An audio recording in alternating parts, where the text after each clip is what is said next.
are revealing. I'd like to think about the two pitchers that Milwaukee has, Corbin Burns and Woodruff. And those guys have been the mainstay of the Brewers for a couple of years now, and so much for this year, too. Without those guys, Milwaukee would be nowhere. Their batting average is awful. Christian Yelich still has not played up to his major league potential or ex-major league most valuable player. And he's not playing right. He's just not playing well at all.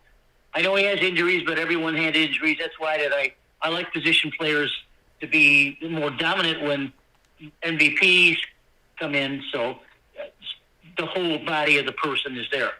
You 162 games. You'll be lucky if you play 150 of them, and you have to go out every night and field and hit every night. It's hard to do. I mean, believe me, it's hard to do. There's another area that needs to be addressed, and that's some of the big teams that just didn't fire this year. And we know the ones. There are the Mets and the Yankees and Boston Red Sox. I don't know how these general managers and field managers can load these rosters up with players that are not in their prime. I mean, why do you want to pay $200 million to someone like Stanton's up? I mean, the players that just can't hit anymore. He's a decent fielder. He hits home runs, of course, but he just doesn't hit for an average. I mean, you can't count on the guy. The Yankees, even though they have a 500, not a little bit more than a 500 record, they've been eliminated in the wild card weeks ago. The Yankees, even though they are poor this year, they have the best pitcher in the American League, and that's Garrett Cole. And he proved that last night by pitching a shutout and actually pitched 9 innings. He hasn't done that this year. But they let him go because he only had 105 pitches or something like that. So guys like that, I like to see dominate. There are some other areas need to be spoken about, and that's the two future Hall of Fame players that the Mets had, with Verlander and Max Scherzer. Certainly didn't live up to their billing either, even though both of them were injured again.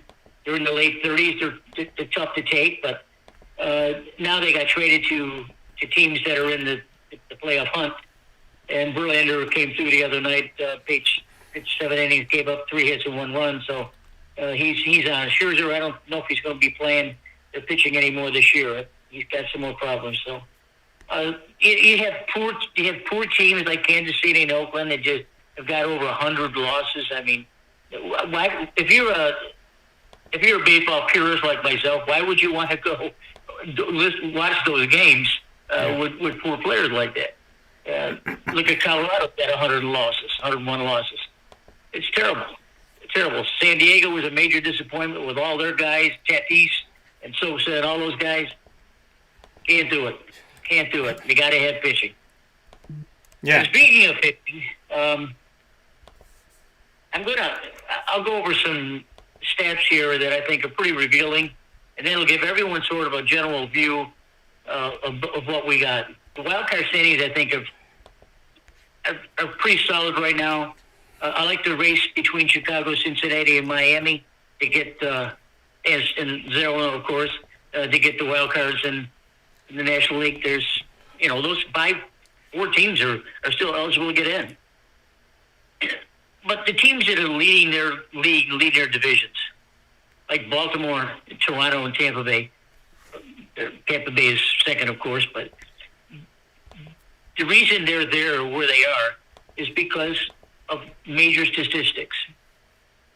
Baltimore is hitting, as a team, 257. That's not so hot. Their ERA is 3.97. That's not so hot either. Well, I'm not looking for Baltimore to go anywhere unless they really shore some things up. You got Toronto is batting 255, and they usually bat a lot better than that. And their ERA is 3.73, which is lower than Baltimore. So they've been winning their games in their conference. Tampa Bay has a batting average of 258 average, and their ERA is 3.85. Typical Tampa Bay. They hit and field and pitch well. Maybe not enough to get the division, but they did a good job. The National League is a little bit different. Atlanta and LA have just run away with everything. Atlanta's team batting average is, hello, Joe, 275. 275. And their ERA is 4.09. Now, anything over 4 to me is too high. But they hit so well with the players they have, they justify where they are. Philadelphia's team batting average is 256. They're in the same division. That's almost 20 points higher. And their ERA is 4.00, which is 10% less than Atlanta. So they're there on a wing and a prayer. So they have been playing well, but what can you say about that? Milwaukee in the Central Division is an enigma, and those are my boys. Their team batting average is 239. Yeah. Now, where are you going to go with a batting average of 239? The answer is their ERA is, as a team, is 3.75, the best in the league. Pitching and defense. You've heard me say that forever and ever and ever and ever. Milwaukee has to hit a little bit, but they can't win every game 2-1 or 3-2. Yeah. Los Angeles batting average is 257, and their team ERA is 4.04. Too high for a team like LA, but they hit so well. What's the difference? Now, this is distressing for you especially. Arizona's team batting average is 253, which doesn't set the house on fire. And their ERA is 4.54. The most of all these teams we've been talking about this year. Now, Arizona's playing good ball the last month of the season. They deserve to get in if they can just hang in there. They won a big game last night.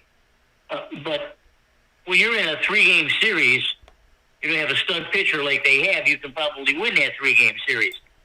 But when you're in a 5-game and 7-game series, a team like Arizona just does not have enough. I mean, it's simple. You got Chicago, Cincinnati, and Miami are all over 4 ERAs too, and they're battling for that last spot too. There just isn't a lot of fuzzy stuff about this race. I like to see the teams that haven't gotten there before, like Arizona, just really playing well. Looking at Cincinnati is a major disappointment too. They're only a buck and a half out in the wild card. Arizona's now 2 games up, so they got a very good shot of doing it. Yeah. Seattle lost a big game last night, I think, against Texas. Texas and Houston look so strong that if they just play 500 ball, they're going to make it in. So there are some other things we can talk about, though, but let's just keep going with what we're doing. Yeah, and I mean, obviously, and I appreciate, PJ, as always, you bringing in all those statistical analysis portions of it to see where the teams are in ERA and batting average and different things. I think the reality is the Atlanta Braves are coming off winning the World Series, and the Atlanta Braves came into last postseason, I should say, as what looked to be the weakest team. So sometimes the weakest teams on paper are not the weakest teams in the postseason. They catch fire, they find a way. The Atlanta Braves were a favorite going into the 2023 season, but in the 2022 season, they weren't. In the 2022 season, the National League East was a division that nobody looked like they wanted to win. The Mets are like, nah, Phillies, you take it. The Phillies are like, nah, Braves, you take it. The Braves are like, nah, Mets, you take it. And Atlanta emerged from all of that. And the talent that they have and all the good that they have on the team now didn't get a lot of respect last year when we were looking at the numbers and we were looking at how they were getting into the playoffs, just barely squeaking in to the postseason. Not to say that Arizona's going to be that team, or not to say that the Miami Marlins could be that team, or somebody else that finds their way to squeak in. It's just the reality of the fact that once you step into the postseason, it's new life. And some of these teams that you may face in the postseason, maybe you had a series against them. Maybe you had a couple games against them. Maybe you don't have a lot of experience going up against them, and that could be good in your favor. Or maybe you have a ton of experience with them, And even though they got a better record and they're a better team, maybe having that wealth of experience and knowledge and tape is going to help you out when you're that underdog. So what I love about Arizona and what I love about, some of these other teams fighting for the wild card, we know what the Phillies did last year. Could one of these other teams emerge in that respect? There's a lot of people that don't believe that Tampa Bay is a wild card team, but they're in the wild card, right? They think they're a team that should be leading their division, leading the American League East. The Baltimore Orioles have taken over in that respect. So is Tampa in good footing, or are they in a danger zone? So I think a lot of these questions, which will be answered over the coming weeks, make for exciting baseball because we're in a place where, there could be another team like last year's Braves that emerges that maybe isn't getting the publicity and the love that other teams have been getting. Maybe they're not getting the focus, and that's okay. And one of those teams happens to be my Diamondbacks that isn't getting necessarily that focus. They might be getting more of it now. They might be getting more of it within the last week or so or the last few days or so, but there could be another gem that rises through this thing, and I'm excited to see that. With the sights set on the Dodgers and the Braves in the National League, and in the American League, the sights set on Baltimore and teams like Tampa. Listen, the American League is wide open in my opinion, because Baltimore is good. Tampa is good. Texas, they're pretty good, but they haven't won their division and they haven't locked in a playoff spot. Houston, they're pretty good, but if it started today, they're barely in by the skin of their teeth. They're like the Atlanta Braves of last year. Seattle's still alive. Toronto's still fighting. The Minnesota Twins are in a division that's so abysmal that Minnesota's the only one that's going to end this season with a winning record. So to me, if we want to start in the American League and talking about teams getting in and what things look like, going off of this theme, I think the American League, PJ, is wide open. If Houston gets in as the sixth and final team, they could win the entire American League. Or Baltimore could continue to be hot. Or Tampa could make things interesting. I feel like this American League this season does not have a dominant, this is who's winning. I think on the other side, people are picking the Braves or the Dodgers. I think in the American League, people are picking everybody. I think there's going to be reason and talk for all different teams to come out of the American League because it's wide open. Minnesota, have they truly been tested in their division? Texas, Houston, and Seattle, are they the most battle tested because they're still fighting with a couple days to go of who's going to get in the playoffs and who's going to win the division of the AL West? And will Tampa rise above Baltimore at some point here, or will they falter against Toronto? There's so many questions in the American League, which I think leaves it wide open for the playoffs. True. There are some other stats that I can bring to your attention that sort of reinforces what I've been saying about the good teams with pitching and defense. Let me get to where I'm going here. Talking about Arizona. Arizona done a good job. This last week they were 8-2. And when you're fighting for a wild card spot, that's awful good baseball. So the guys are really putting it to them. The only problem I have with Arizona is this. The runs scored against them are 743 or 747. The runs that they've scored are 743. So the whole year is a -4. Now, if you're going to slip into the playoffs with a decent record, with a stud pitcher, and then you look at the statistics and say they're -4 in the run department for the entire year. That's awful. That's awful. And if you look at Atlanta, their difference is 232 plus. Or the Dodgers, 210 plus. Both of those teams have pitching and defense.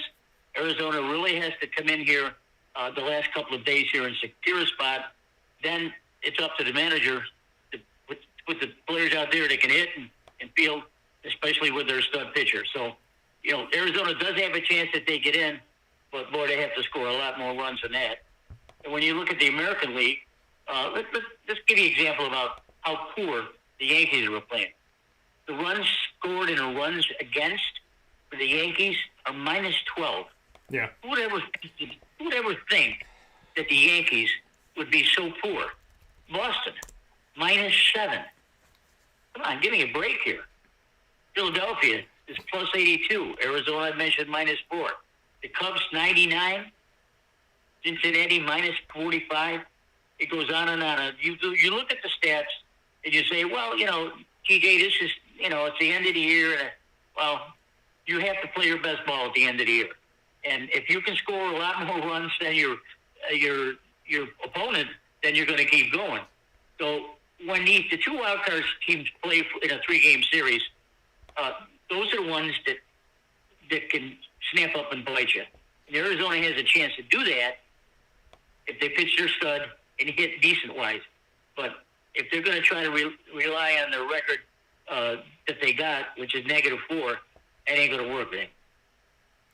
Well, and like you said, I mean, you're talking about that, but looking in the American League, like I had mentioned, do you think that there is dominance? Do you think that there is a team or two that you feel great about, or is it wide open? I mean, Texas has done some good things, but they haven't proven that, they even at this point that we're talking, that they're going to win their division. It's the same thing with Houston. It's the same thing with Seattle. Toronto hasn't gone away. Tampa is in the playoffs, and Tampa has gone through a bunch of stuff this season, but they found a way to make it work. They lost Wander Franco, and they're still winning. They're still doing more than enough to be where they are today. So when you really break this down, do you think the American League has a dominant horse in the race, or is this a race that once we open the gates, we have no idea what horse is going to win? Well, I think, and speaking of generally like that, Texas and Houston both have the ability to go all the way. Houston's proven that to me over the years. Texas last year and this year, Texas is loaded with some home run hitters. Houston especially too. Both of these teams can go all the way, and they're not even going to win their division. I mean, someone's going to win it, but Seattle's right there too. So these 3 teams, we talked about it just a couple days ago. These 3 teams could potentially win their division and go all the way, or not slip into the wild card and still go all the way. So they are really 3 formidable teams, except in relating what you're talking about, no one has really stuck out like the Yankees or like the Atlanta and LA. No one has really dominated. Baltimore's done a good job, but they're not a dominant team. Yeah. They're just they're a good baseball playing team. They score runs, they pitch well, they have less errors. It's important to keep your mind open about this time of year, because in a short series, anything can happen. So let's wait to see by the end of the weekend, or by next week, the middle of next week, we should know everything, who's playing where, who's playing what, and specifically get the pitching matchups. Well, yeah, I mean, and really the point that I was trying to make is you kind of just echoed that point, is that in the National League, it's Atlanta and LA that people are focused on. In the American League, it's wide open. It's wide open. I mean, Baltimore is in first place, but will they end in first place? I would love to see Baltimore in the World Series. I've said that for years. The past few years, I've said Baltimore starts hot. They win 15 games. They win 10 games, whatever it may be. And I say, all right, you know what? I would love to see Baltimore do this all year. I'd love to see Baltimore do this all year. Well, now they've done it all year, but will they do it in the postseason? Will they do it in the playoffs? Will they have domination in the playoffs? And will they continue this? Or will they just kind of fade away as they have in the past? That's something I don't want to see. But hopefully Baltimore can get it done and make things interesting and make things fun. And I'm definitely looking forward to all that is to come here on the final week of baseball. We have more stuff to talk about as we continue to get into this.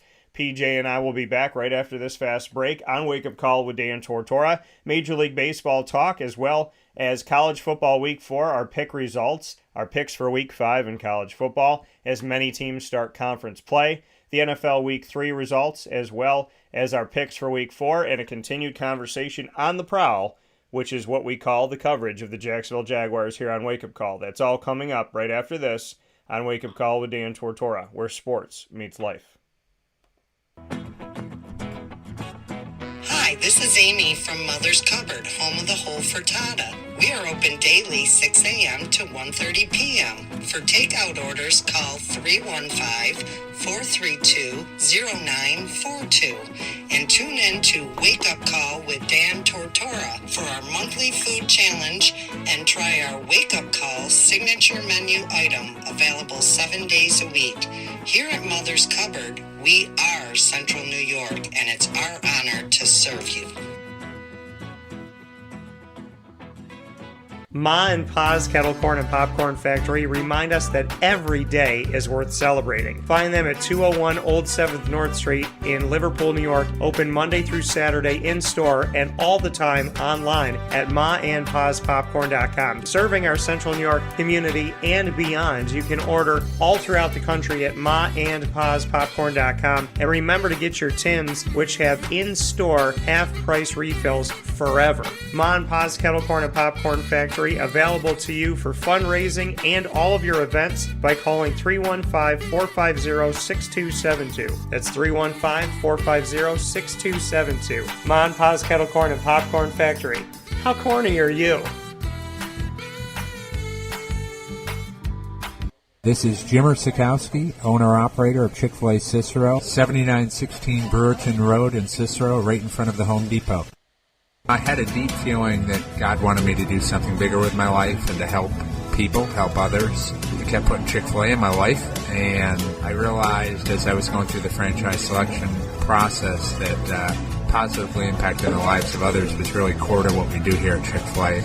First of all, it starts with the food. The food is brought in fresh daily. We bring in local produce.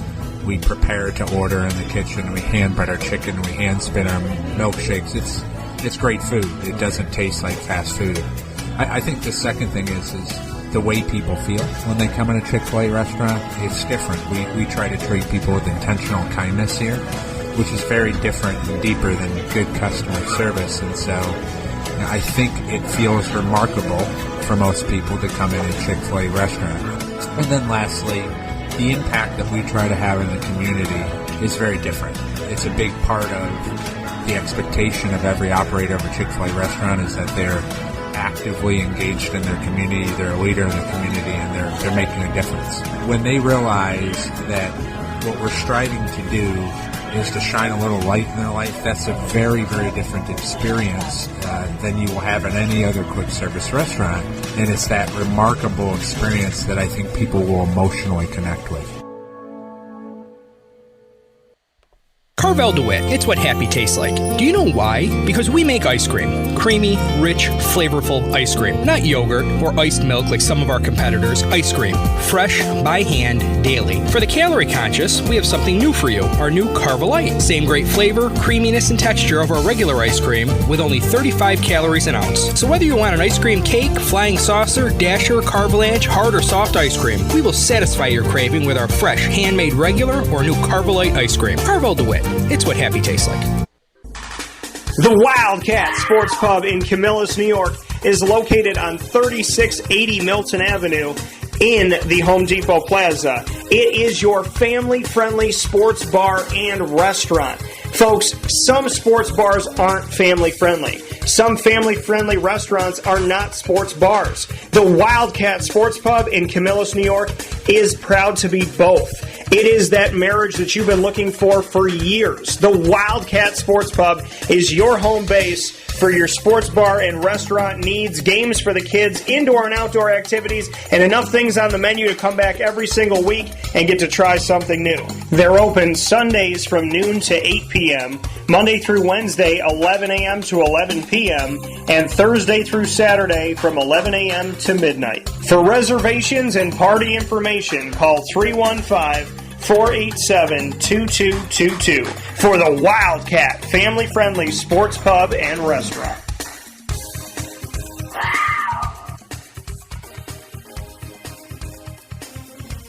GG Cards and Breaks. Like, comment, subscribe. GG Cards and Breaks is the premier place to go for all sports cards. GG Cards and Breaks on 639 Delmar Place in Syracuse, New York. I am there all the time. Love going over to GG Cards and Breaks. The way that they treat you is so unique and special and awesome. Their customer service is incredible. And they have that attention to detail. They remember things that you were looking for. When you come back in, they try to get to know you by your first name, speak with you about the things that you like and the things that you enjoy. And they love it. That's the thing. They love the hobby. Anthony and Josh are just running an incredible experience at GG Cards and Breaks 7 days a week, Monday through Saturday from 10 a.m. to 6 p.m. and on Sundays from 10 a.m. to 5 p.m. They truly are that wonderful experience when it comes to going into a card shop. If you've never collected cards before, I would tell you to go to GG Cards and Breaks because I want your first impression to be a great one.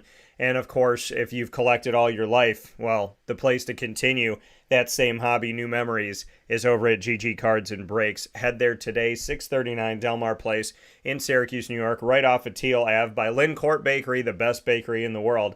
So find yourself over at GG Cards and Breaks today and all throughout the week. And many thanks to the incredible team that gives great service, wonderful products, and loves the hobby as much as we do. We appreciate you so very much. With that being said, here on Wake Up Call with Dan Tortora, where sports meets life, we're back here with Papa Joe and having some fun here on the baseball talk. We had some polls that went up here, folks, and when these polls went up, and I always implore you to vote in them, you could vote in our polls. You have to follow us on Twitter or X, whatever you call it now, X at CallDT, that's CALLDT, and those polls actually just finished up this morning. So they are completed here. I'm going to tell you the poll results, and then PJ and I will talk about it. Would you still vote Shohei Ohtani in as AL MVP despite being out for the remainder of the season due to injuries? 92% of you said yes. 8% of you said no. Between Shohei Ohtani and Corey Seager, who is your vote for 2023 AL MVP? Corey did get some votes for the Rangers. 23.5%. 76.5% say Shohei Ohtani. So, PJ, I'll stop there before we go to the other poll on pitching. We put the poll out there. Even though Shohei Ohtani is injured, is he still your American League MVP? The majority of the people that voted around the world said yes. And when asked if they would put him up against Corey Seager and say, okay, well, whether you would vote him in or not on a yes or no, let's put him up against Corey Seager, see what you say. 76.5% said, yeah, you know what, Corey Seager, we still got to give it to Shohei Ohtani. So your thoughts on the fact that our polling of a week is now finished, and the majority of people say Shohei Ohtani is the American League MVP. Well, that's not a surprise to me. I just thought that it would be a lot closer. It tells me that there's not a lot of old timers out there in our audience that remembers how baseball is supposed to be played. The new version of baseball the last 20 years, with the advent of the designated hitter, I guess puts it in a different stratosphere. But I am a purist. I don't deny that, and I want to see a person play at least 150 games a year. I want to see him bat. I want to see him run. I want to see him catch. I want to see him throw. I want to see the whole gambit. Corey Seager, to me, is an exceptional player. Ohtani, we know, is a generational player. I'm not going to dispute that. I've never disputed that. I understand that. But in saying that, I'm still an old-timer. And I think that Seager is all around the better player today. But that doesn't mean that Ohtani won't come back next year and kill it again. With 50 homers and 100 RBIs, his ERA about 3, he's going to have a 20-game season.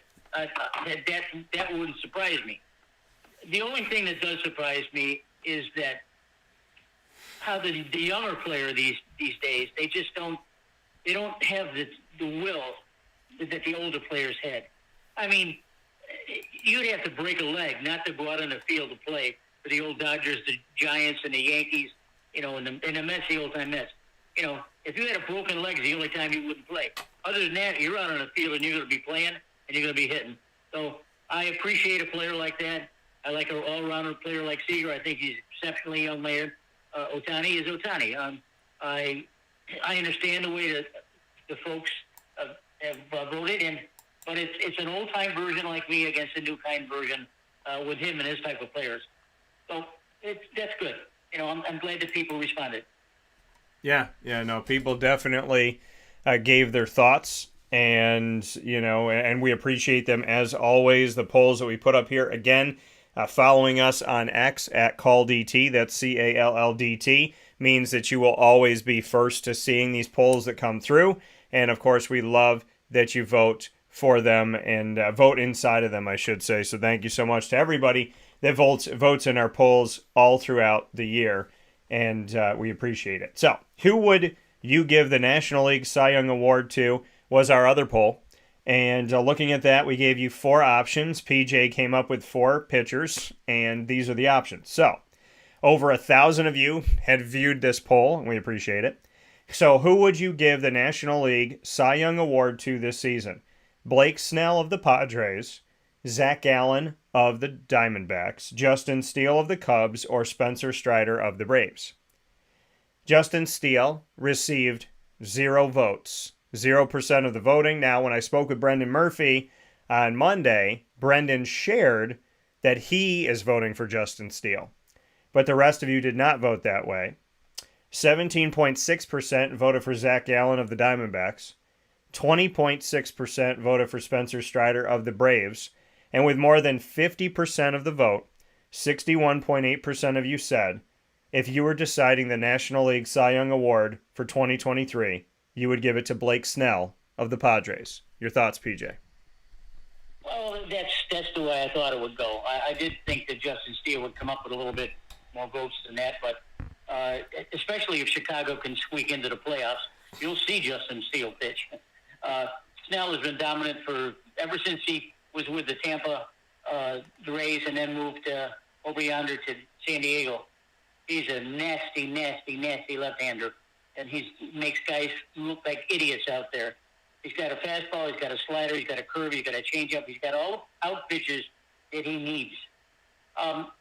You talk about one of the better pitchers in baseball, and that's Spencer Strider for the Braves. I think he won his 19th game, so I think he's 19-5, which is exceptional. I mean, come on. But his ERA is 3.73. Now, if you hear me talk about the Braves and their hitting, that's why Spencer Strider has 19 wins, is because the Braves hit so well. And when they hit so well and he's pitching, he doesn't need a 2.3 ERA like Blake Snell does. He gets away with a 3.73. So, but again, short series can change in a heartbeat. So I'm glad to see that result. Yeah, and to see this opportunity come through here, and again, we appreciate the voting. Corey Seager, appreciate what he's done this season, appreciate what Shohei Ohtani's done this season. Shohei is my MVP. I mean, that's he just is, and I think, as Greg had written in here and Brendan had mentioned as well, Corey Seager was out for a month, Shohei Ohtani being out as well, out for similar times, different players. And that's the thing. I mean, with Shohei Ohtani, and this is what I tell people all the time, as long as Shohei continues to hit the ball well and pitch well, he's going to be up for American League MVP every single year. Because he's an enigma, because he's a one of one, because he's in a world totally by himself, as long as he is producing, Shohei Ohtani is going to be in every conversation. And he should be. On the other side of it, for the pitching-wise in the National League, Zach Gallen, keep doing you. And, I hope the bullpen of the Arizona Diamondbacks continues to improve and grow and excel. Justin Steele for the Cubs, listen, I mean, they're still fighting. Respect for that. Spencer Strider of the Braves. Braves have been a wonderful, incredible story. And Blake Snell, for people to say, hey, listen, we love what he's doing with the Padres. And the Padres had an abysmal year. They had an abysmal year with all the money that they spent. But good for Blake Snell and what he's doing. So excited to see the continuation here of the season, see who these awards truly go to, and always appreciate people voting them. PJ, do you have any award that you'd like to throw up today, or any question that you would like to throw today that we can put out there for the polling this week? Well, we've talked about the better players this year in the National League, and we've seen where Matt Olson and Ronald Acuna from the Braves have sort of dominated that. And frankly, with Freddie Freeman and Mookie Betts with the Dodgers, those four guys have sort of dominated the headlines and the stats. So I don't think it's worth us putting a poll out there because, frankly, Ronald Acuna has got this thing he's laid down. I mean, after what he's doing recently and what he got last night was a 70 stolen bases and hit 40 home runs. Amazing. And, of course, Garrett Cole won last night, and he's a slam dunk for the Cy Young Award winner. Really nothing more. I want to give you another example of how some of these teams have failed this year. And my team was the Angels, and I had high expectations for them this year with Ohtani and Trout and Rendon. You're talking almost $1 billion worth of contracts there, potentially. And three guys. And what happens to them? They spit the bit. They're 71-88. Last 10 games are 3-7. They're negative 94 in runs. Now, how can a team like Ohtani and Trout and Rendon be negative 94? Well, the answer is they don't have enough help around them. And another point is Rendon didn't play up to his potential. Trout got hurt again. Ohtani got hurt. So, where are we going with all this? If you got 25 guys on the team, you can't win with just three guys. You got to have other guys too. You got to have good pitchers and good hitters. That's an amazing stat right there. When I saw that this morning, I said, I got to bring this up. Mike Trout, Ohtani, and Rendon, negative 94 runs for the entire year. Just outstanding. Really outstanding. Sucks. Yeah. We're talking about San Diego, and they're really slam dunk guys over there. They're hitting the ball really well, but they can't win, and they're barely a 500 team. Their plus and minus is plus 97. So you know that they can score more runs, but these stats, I don't like to be an analytical guy, but the Major League Baseball really they throw everything out there, and if you have a stat about something, you'll be able to talk about it. But I like to talk about the teams that play the best, who have better pitching and timely hitting, field better. Those are the kind of teams that I like to talk about.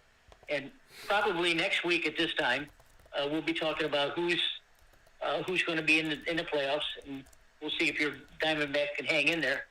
But other than that, there's no other stats that I want to talk about. I don't think. No, I'm all done.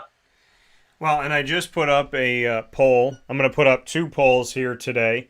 And so this is for the American League and the National League. First poll that's gone up on X this morning, the former Twitter, @CallDT. That's CALLDT. Follow me there and vote in the poll. It is up there as of this moment, and the other one's going up as well. Who has had the most disappointing season in the American League of Major League Baseball? Here are your choices. And if you have another choice, then you just write it in. But here are the choices that I provided. Who has had the most disappointing season in the American League for Major League Baseball this season? The Boston Red Sox, the Los Angeles Angels, the New York Yankees, or the Detroit Tigers? PJ, what do you think? Well, that's a good poll. I'd have to say my most disappointing would be the Angels, what I just talked about a little while ago, and second would probably be the Yankees. Again, you got 25 guys on a team, and you got one of the best pitchers in baseball in Garrett Cole. They're negative 12 with runs scored and runs against. With a Cy Young Award winner on their team, they're negative 12. Terrible stat. And, Boston's another one. They're negative 7 for runs scored. So that's a good poll. I'm curious to see how that will come out. Yeah, and so in the National League, and again, I'm only allowed to put up 4 choices. So if one of the choices is not there, or if one of the teams that you're going to select is not there, you could simply write it in. It says that in the poll. So I give you 4 choices. If you have another choice, then write that choice in. On the other side of it, on the other league, I should say, I am putting these out for you right now. And I'm including the Pittsburgh Pirates in this one because they had a nice start to the season. So who has had the most disappointing season in the National League of Major League Baseball? Your choices: the San Diego Padres, the New York Mets, the Pittsburgh Pirates, and the San Francisco Giants. What do you think, PJ? Oh, boy. Well, that's a good poll, too. But it had to be San Diego and the Mets. I've talked about San Diego all year, how they're but they're plus 97 in runs scored. They should be a lot better than a 500 record.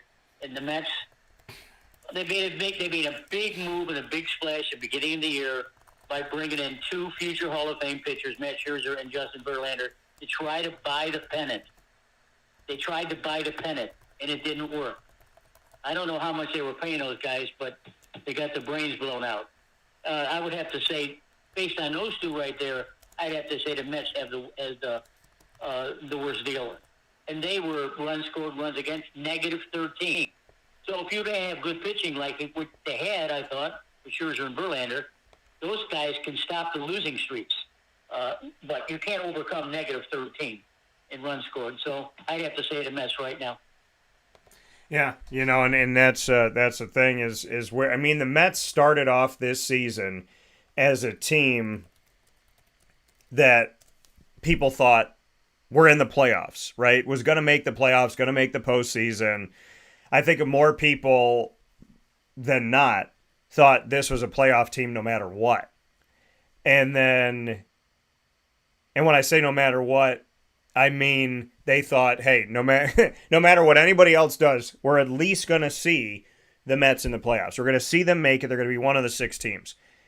For them to have this type of a season, and it was sad for me to see, too. I've gotten to know the Mets over the last couple years, and so it's difficult to see this team, be in a place right now where they're not going to have a winning record at the end of the season.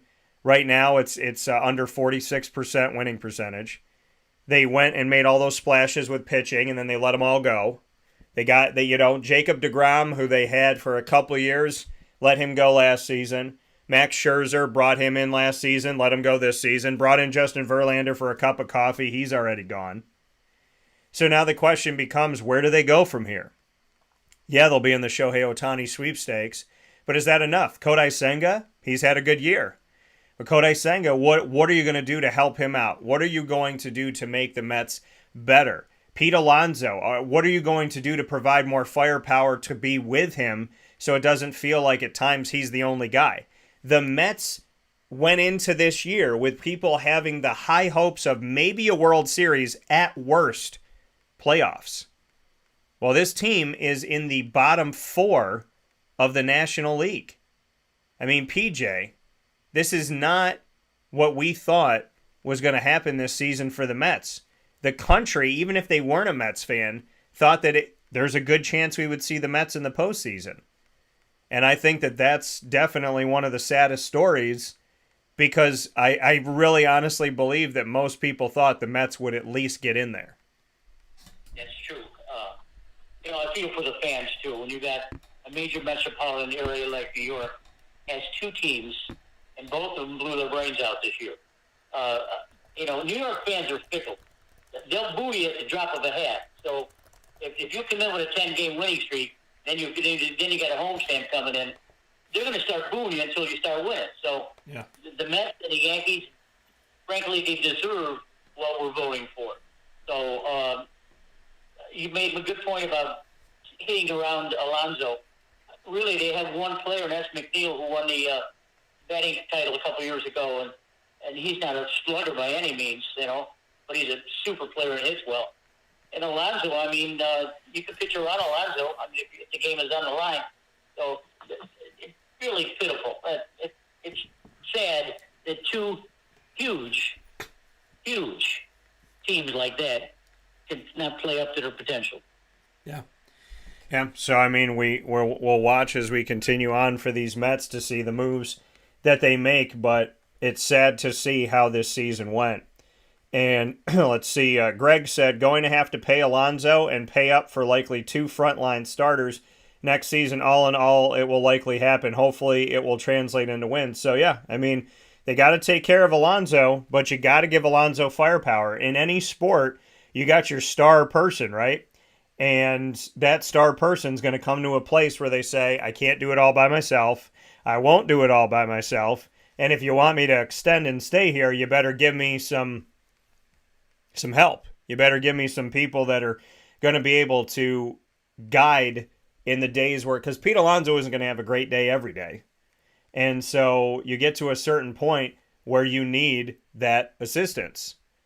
And the Mets are in a place right now where pitching and hitting, they have to address everything. The Braves have gotten better. The Phillies are still good. I would argue maybe they got a little bit better, obviously, from last year. So, I mean, you have talent in that division. And if the Phillies are going to fight for the playoffs every single season and the Braves are going to be what they are right now, the Mets don't have to be pretty good. The Mets have to be pretty darn great. And they have to be one of the smartest off-season teams if they're going to even be relevant in their own division, let alone the National League. So, they got some work to do. We'll see what they do as they go past this moment. And I'm excited to see some hopeful charge for the Mets here, as people were feeling good the last couple of years, and this was a tough one.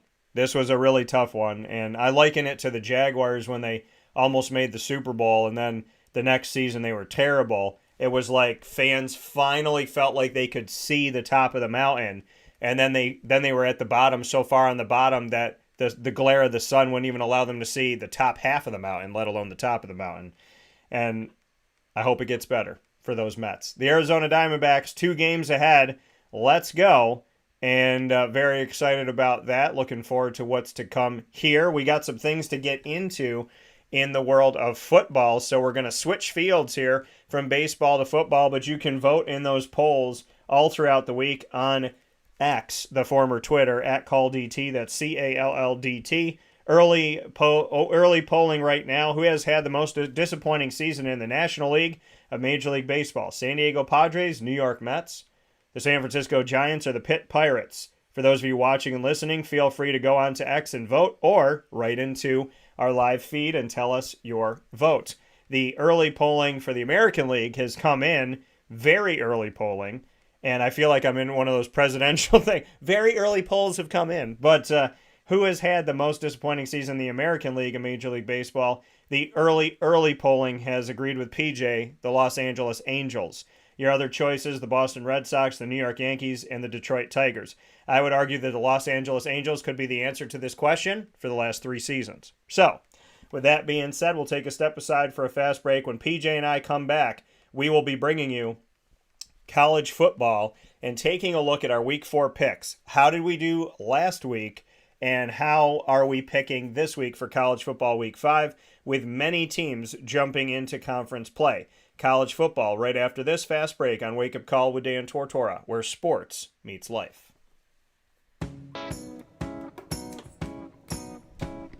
In these unique times, there are those in our community that give us a sense of normalcy and positivity. Pizza Man on 50 Oswego Street in Baldwinsville has been here for you for over 35 years and is here now. Call 315-638-1234 or order online at pizzamanbville.com to bring those familiar tastes into your home. And remember to come see our monthly on-site broadcasts centered around the community and our Baldwinsville Bees. Pizza Man in Baldwinsville. Any way you slice it, they are always here for you.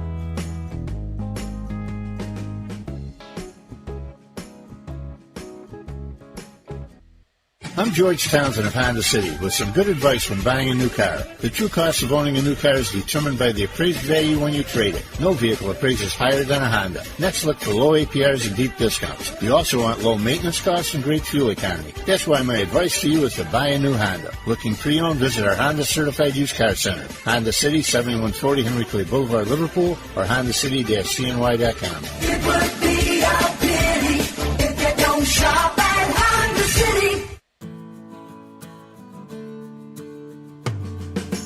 Our corporate purpose at Chick-fil-A is to glorify God by being faithful stewards of all that's entrusted to us and to positively influence all those who come in contact with Chick-fil-A. And what became increasingly clear from our success in Cicero is that people love Chick-fil-A. And also I think we recognized that, we had a great opportunity to grow the brand and grow our platform. I felt incredibly grateful when I was selected to be a Chick-fil-A operator.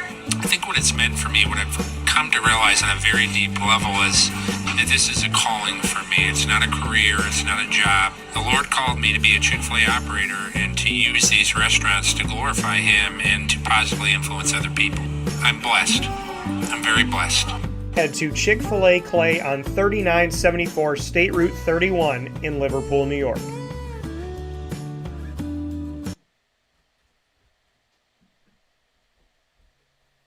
Welcome back here to Wake Up Call with Dan Tortora, where sports meets life every Monday through Friday from 9 a.m. to 11 a.m.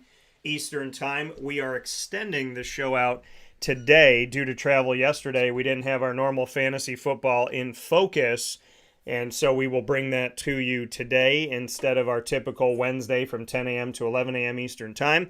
So it'll be coming to you after PJ signs off for the morning. We'll jump into fantasy football at 11 a.m. and carry that until we are completely done with every single game for NFL Week 4. So you're going to get your fantasy football today. Want to remind you all of that, as I know you've been watching and listening from around the country and the world and writing in your questions, and I cannot thank you enough for that. So that will continue today. Very excited about that. And PJ and I will continue our conversation by heading into our college football picks of Week 4. How did we do? And then we'll head on to Week 5 and make our picks in Week 5 as well. So if you have any thoughts in the college football world, make sure you send it to our live feeds. You can send it to us on Facebook.com/WakeUpCallDT. You can also send it to YouTube.com/WakeUpCallDT and on WakeUpCallDT.podbean.com. Any one of those feeds will be able to see your thoughts, your questions, and your discussion topics, so make sure you send them over to us. Taking a look at how things went, PJ, as we go back, Florida State and Clemson. You and I went with Florida State, who won in overtime in a game where Clemson failed to score toward the end. So you and I both got that right, as Florida State, the team that we said was going to 3 to 4 seasons in, be good, be strong, that Mike Norvell would help lead this team, that they would be okay. We prognosticated this a bunch of years ago when Mike Norvell came into Florida State. We were prognosticating this, and it's coming to fruition early on in the season. We'll see if it continues. Florida State remaining undefeated, now with wins over Clemson and LSU. Next thing that we have up here is we had Oregon up against Colorado. We said that Colorado would have a humbling experience here, and they definitely did, losing 42-6. Prime Time's been talking about, hey, it's not about me. It's not about this. That's what he says in a loss. In a win, he made it all about him. In the victories, he talked about himself. Prime time, prime time. And now, in this game, he says, well, people are trying to beat me. I'm not playing. They're trying to win against me. I'm not playing. I had a great career, but I'm not playing anymore. Why is everybody trying to beat me? Well, probably because you made it all about you.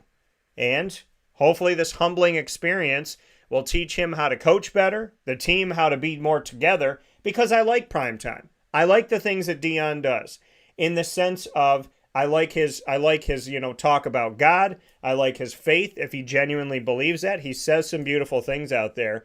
But on the other side of it, he kind of looks like an egomaniac at times. And that's going to backfire with your team, and it's going to backfire with you as a coach. So my hope is that this experience will help him to be a better coach and the team to come together. Because it's all well and good for Colorado to come out here and have some fun, which they have, and it's been great. And arguably, it's been their best season in decades. But if you want to say it's not all about you, you should probably act that way too. Ole Miss and Fly Slamma Jamma Bama went up against each other. I picked the Lane Train, but PJ got that one right. He got Alabama. Ole Miss falls in that one. So PJ 3-0 as we're looking at week 4. I'm 2-1. Washington State, we went with Washington State over Oregon State. That was a good game of the last two teams left in the pack. 38-35 Washington State. And then we went with Georgia over UAB. They won 49-21. So we got that one correct as well. Then Ohio State in their Notre Dame game, they won 17-14. We both had Ohio State in that matchup. We went with Penn State over Iowa, who won 31-0. And Penn State will continue to be ranked high because they'll consider that to be a really tough game. But Florida and then the Gators, and this is the thing. I mean, you win the games ahead of you, great. Just don't get an unfair advantage. That's all I'm saying. That's literally all I'm saying. I would say it about the Big Ten, the SEC, the AC, any conference, anywhere. Penn State, if they win all their games, they're going to a New Year's Six Bowl. Ohio State and Michigan, if they win all of their games or all of their games except for one, they're getting in the college football playoff more often than not. And all I'm saying is, show me the caliber of team that they're facing, because most of their wins come within the Big Ten. And when the Big Ten is going to be ranked high no matter what, those are going to look like quality wins, where other teams win games within their conferences and they don't get the same credit for winning those games within their conferences, which arguably could be tougher matchups, but the conference isn't respected as much as the Big Ten, so those games aren't ranked as high, and there's not as much coverage, and there's not as much love, so it continues to play the fiddle of something that's already been predetermined. And no season should be predetermined, or else what's the point of playing? Florida beats Charlotte 22-7. We both got that one correct. And we went with Texas A&M over Auburn at home, 27-10. They win that game with Jimbo Fisher, and Syracuse takes care of Army in their matchup, the Orange 29-16 in that victory. So, PJ, this might be a first time ever, PJ. You went a perfect 10-0 this week. PJ goes 10-0 in our predictions, and I go 9-1. This might be the best cumulative week we have ever had, PJ. A combined record of 19-1 with 20 picks. What do you think? Well, it's fun to do that. I do have a comment, and that's of course, I had to watch the Colorado Oregon game. I mean, I had to do it, and I'm into the game, and Oregon. You've heard me say this before, that a team has to play fast to win, like the SEC teams, most of them. I thought Oregon looked like LSU or Alabama out there. Those guys were so fast off the ball that Colorado just got hit in the mouth and they couldn't answer. They didn't have the talent. And I'm telling you, Oregon could have won that game 75-0. They were just killing it fast. Gosh. And I looked at, of course, they were always showing Dion on the sidelines, and he's pretty morose. I mean, he knew it was over with in the first quarter. He knew that. That's for sure. But it's 35-0 at halftime, and Oregon had something like 275 total yards or something like that, and Colorado didn't have but less than 100 for the whole game, I think. But Oregon, look, they're for real. I have not seen Oregon play maybe a handful of times because of where they are, and I don't watch TV after 10 o'clock. That's for sure. I'm not going to stay up and watch a football game. So that game really opened my eyes about how good Oregon has been the last couple of years. They're not getting enough credit. Well, they will after this week. Yeah.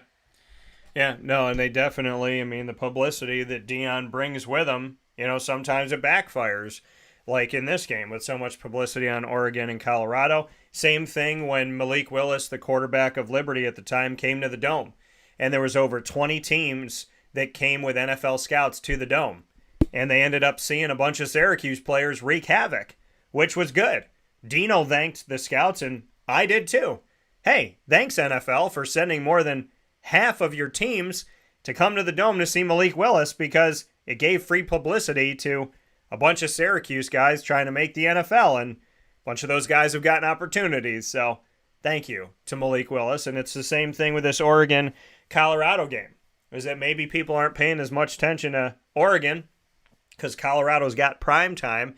And here we go with this matchup, and now Oregon looks really good, right? Because they got to be in so many households to so many people because of what primetime brings with him. We got games starting this week for college football week 5. Got a three games tonight.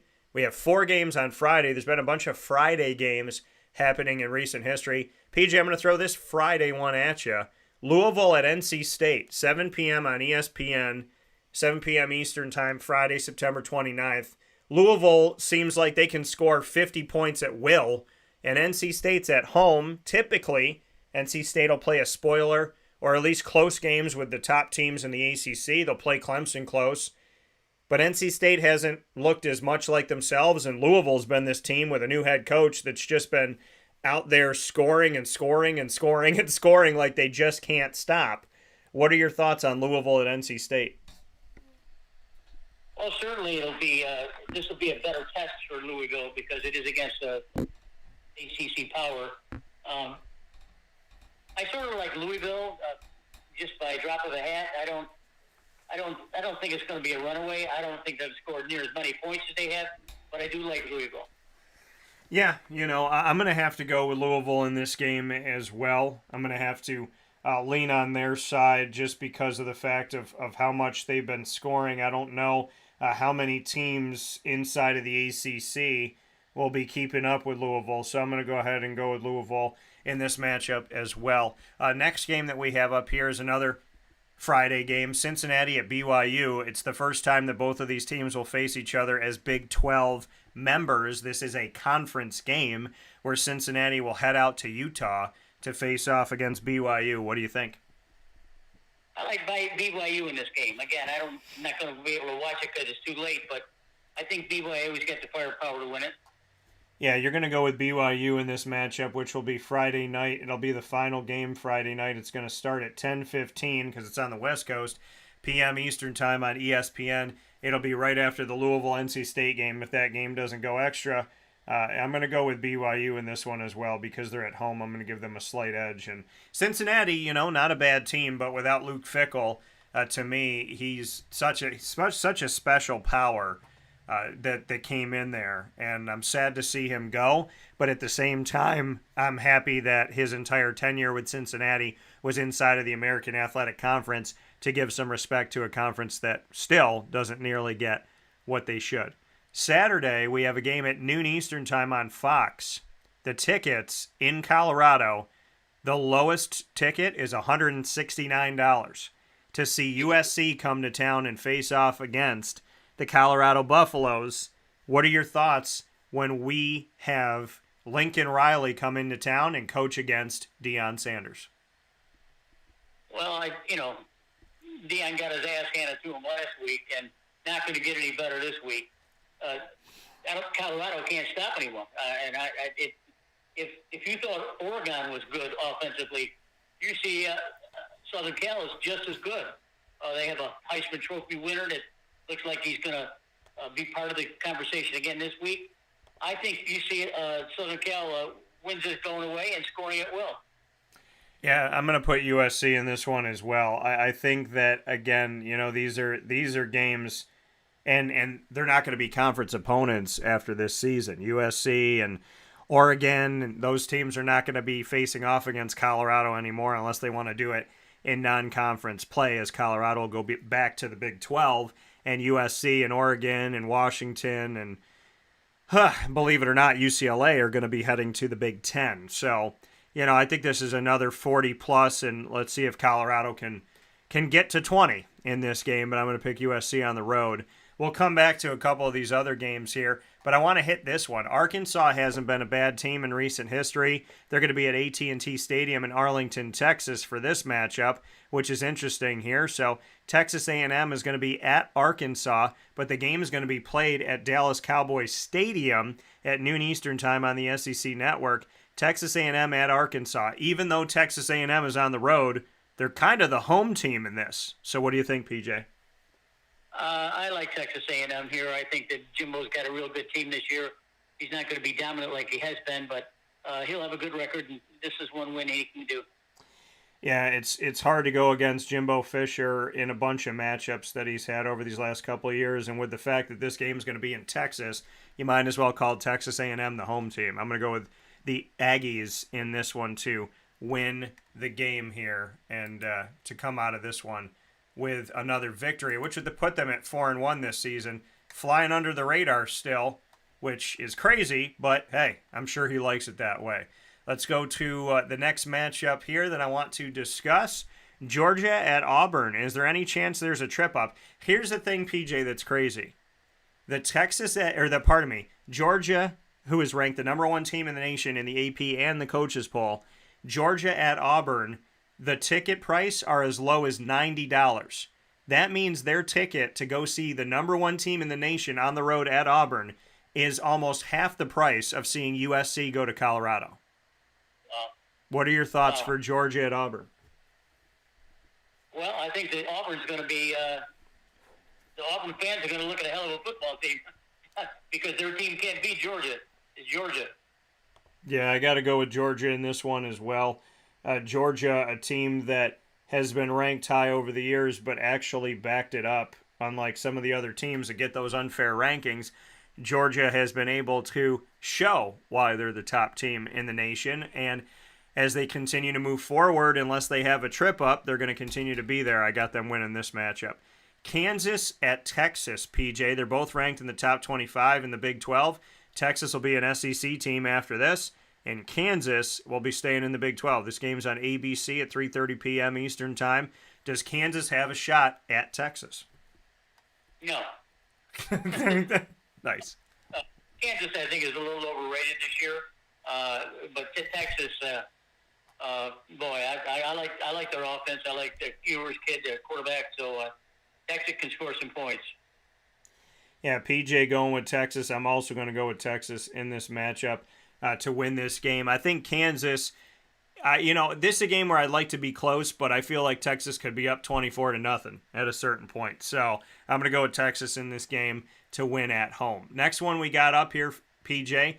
Duke has had a phenomenal era with Mike Elko coming in last season after coaching under Jimbo Fisher at Texas A&M. Mike Elko's come in here and given Duke offense. When he's a defensive coach, giving this team a bunch of offense. My guy, who I covered in his recruitment and continue to cover to this day, quarterback Riley Leonard is their starter, lucky number 13.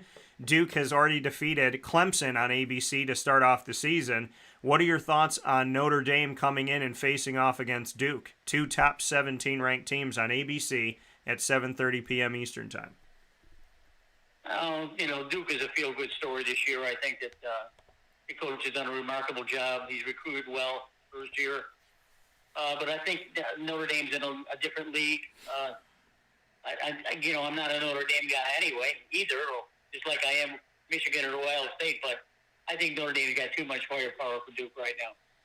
Well, Notre Dame, to me, you got to score. And Duke has proven that they can. Duke has also proven that the lights don't scare them, and the primetime place doesn't scare them either.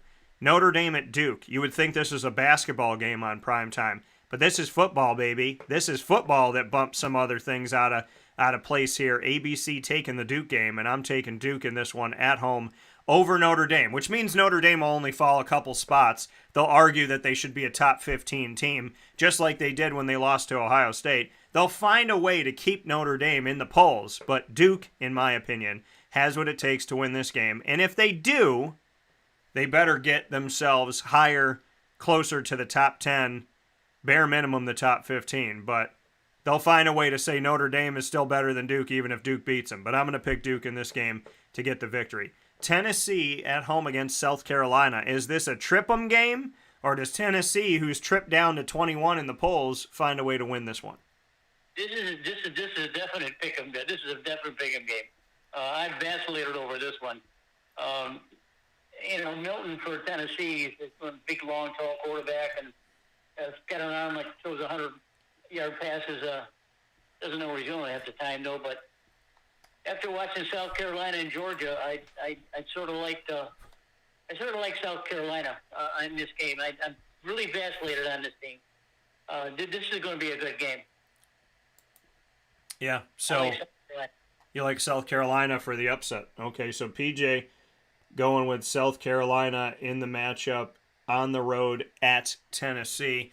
This is a game, and I love that this is one of the games that we get to talk about this week, because this is an exciting game. It's on the SEC Network at 7:30 p.m. I wish that this was on television, one of the more channels that you're going to see with basic cable and or one of those normal cable packages. I would love for people to be able to watch this game.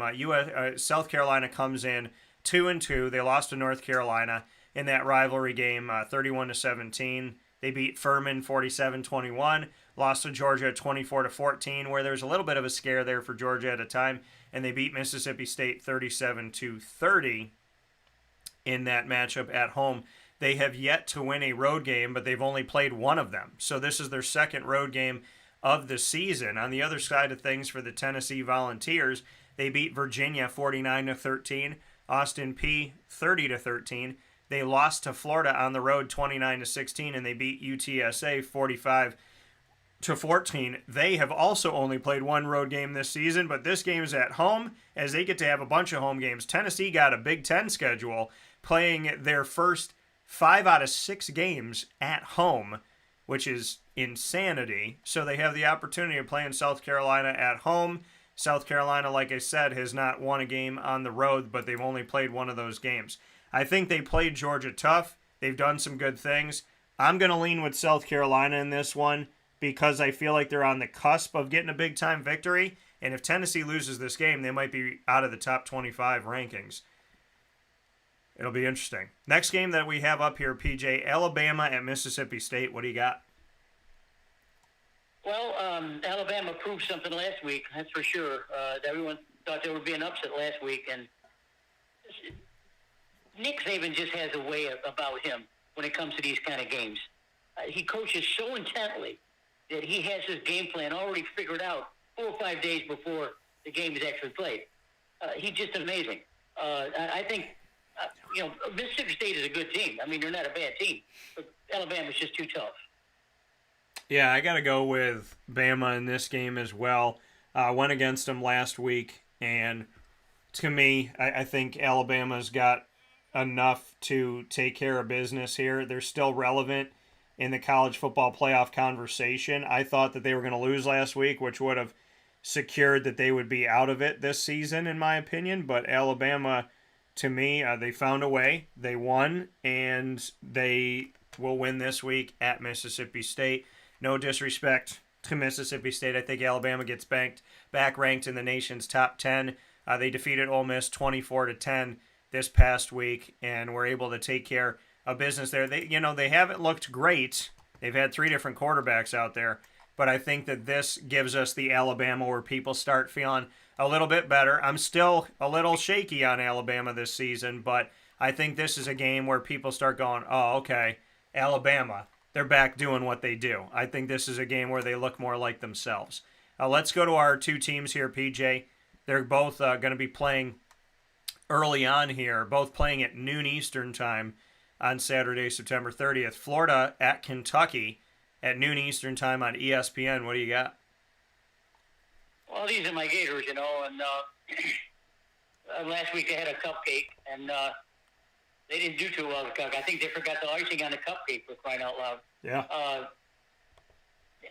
I'm not sold on Florida yet. Graham Mertz is to transfer from Wisconsin, and I'm not sold on him as a top-flight quarterback. He seems like he throws the ball well. He has a grasp for the game. He's smart. I know, and he's around a hell of a lot of talent with Florida. But I'm not sold on them. I just can't. I can't do it. I mean, I think Kentucky is just. They've played Florida tough the last 5 years, really, really tough, and I think they're going to do it again. I'm going to go on a limb here and say Kentucky. Yeah, Kentucky's at home. Kentucky has become a better football team over time. They were one of the worst football teams in the country. Them, Syracuse, and Kansas were really good basketball schools with really porous football programs of recent history, and Kentucky's changed that. Kansas has worked to change that, and so has Syracuse.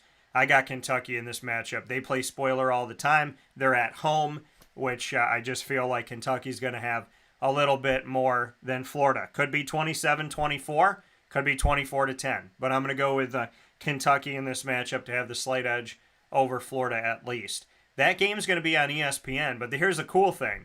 You can flip back and forth if you have one of those more basic schedule or more basic channel opportunities with whatever your cable provider is. If you have their normal package, so to speak, I don't even know what the normal package is anymore. They seem to be screwing everybody over. But we have 2 games here that are going to be able to be seen on ESPN and ABC simultaneously, so you can watch them both.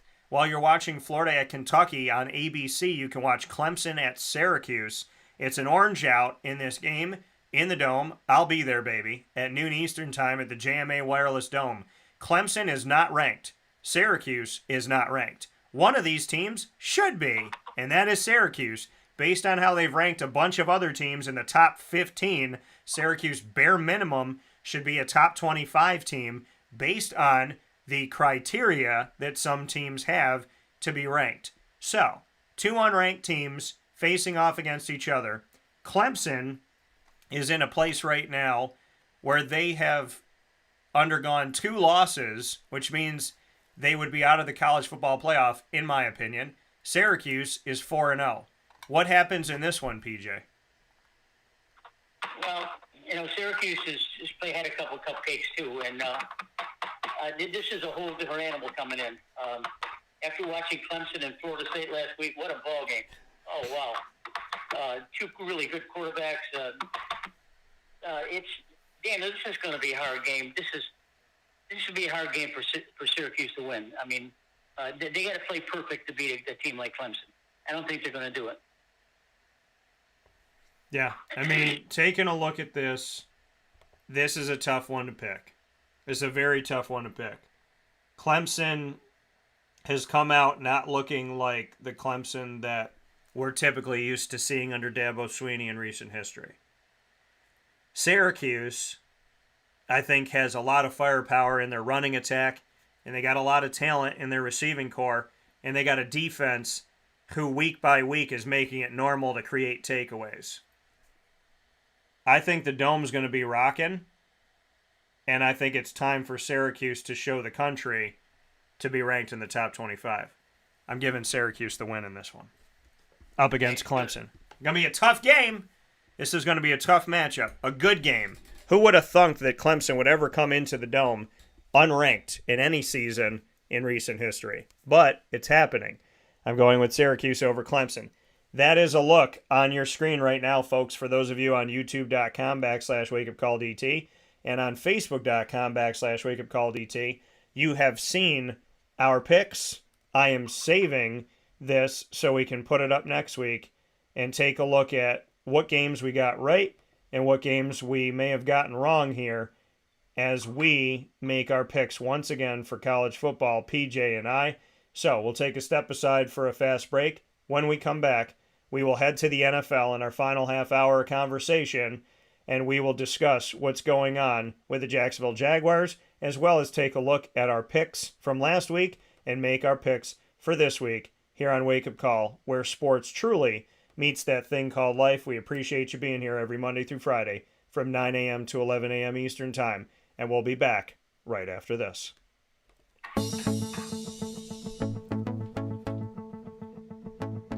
Avicoli's, located on the corner of Route 57 and Wetzel Road in Liverpool, New York, has been your trusted neighbor for decades. Located just steps from Liverpool High School, we're happy to have the Liverpool Warriors on-site, on-location broadcast at Avicoli's through Wake Up Call with Dan Tortora every single month, featuring student athletes, coaches, and administration throughout the year from Liverpool High School. Head out to Avicoli's today on the corner of Route 57 and Wetzel Road in Liverpool, New York, open Tuesday through Sunday for lunch, dinner, and drinks. We'd love to see you out there, and of course you can call them at 315-622-5100 for takeout, delivery, and catering. That's 315-622-5100, and also find them on myavicolis.com. That's myavicollis.com.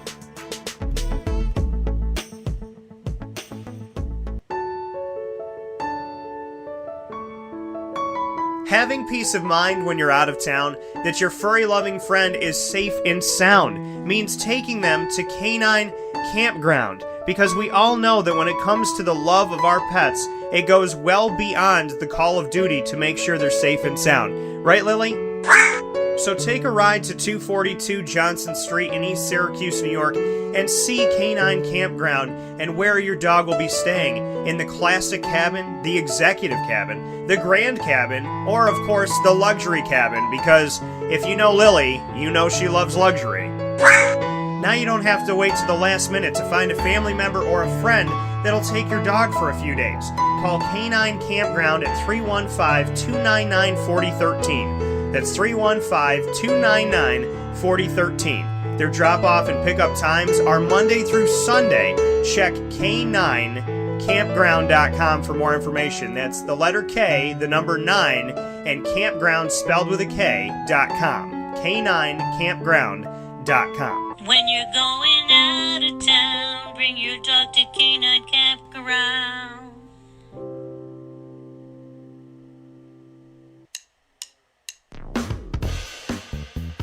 PB&J's Lunchbox, the food truck that you love finding all throughout central and upstate New York, now has a street-side cafe. So when you're craving their traditional favorites as well as their out-of-box amazing menu items, you can now head to 663 Old Liverpool Road in Liverpool, New York. Located just minutes from the highway, the Thruway, Destiny USA, and Onondaga Lake Parkway, PB&J's Lunchbox Street-Side Cafe is there for you Monday through Saturday from 9 a.m. to 7 p.m., serving breakfast, lunch, and dinner all throughout the day. Get breakfast for dinner, dinner for lunch, whatever you fancy, including their award-winning grilled peanut butter and jelly sandwich. Find them at 663 Old Liverpool Road in Liverpool, New York. PB&J's Lunchbox, where we love to know what's in your lunchbox.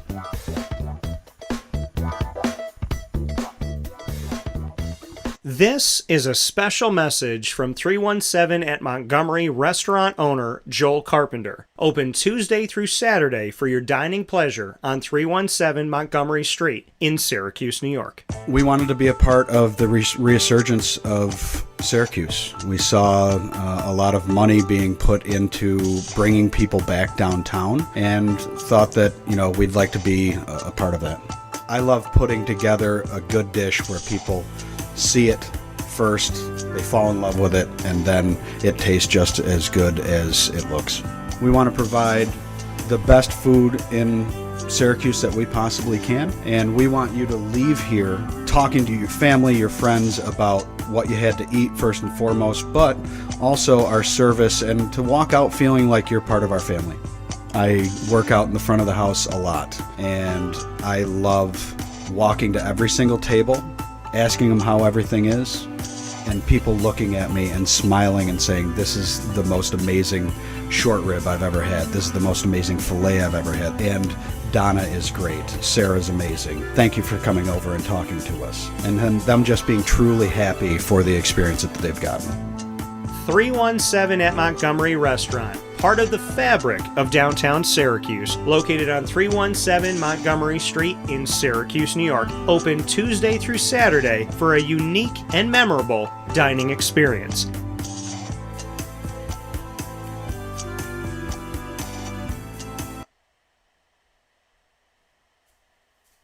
Welcome back here to Wake Up Call with Dan Tortora, here where sports truly meets that thing called life. We appreciate you being here with us every Monday through Friday from 9 a.m. to 11 a.m. Eastern Time. You know, on Thursdays is the PJ Takeover, and PJ and I are into the pick portion of our broadcast. As you know, we pick every NFL game every single week. And so taking a look back at the NFL schedule, you got it up on your screen for those of you that are watching and listening on youtube.com and facebook.com, both /wakeupcalldt all around the world, as well as those of you that are listening on wakeupcalldt.podbean.com. We appreciate you being here as we look at how we performed last week in the NFL as far as our picks went, and then, of course, we'll be making our picks for Week 4. So, taking a look back at Week 3 in the NFL, we both picked San Francisco over the Giants. That was an easy pick for us. They won 30-12. And we picked, and then looking at Tennessee and Cleveland, we went with Tennessee, and Cleveland won 27-3. Cleveland might end up being a playoff team this year, folks. You heard it here first. I'm saying it early, but they might end up being a playoff team. Detroit took care of Atlanta 20-6, so we got that one correct. Then the New Orleans Saints lost to Green Bay by 1 point. We've had some of those weird games here this year. Games that end in 5s and 1s. Games that end in 8s and 7s, like this game, 18-17. So we got that one wrong. The Miami game against Denver, Miami scored, and I quote, and this is not, you don't have to hit your phone or hit your computer because you think there's a glitch. Miami won this game 70-20.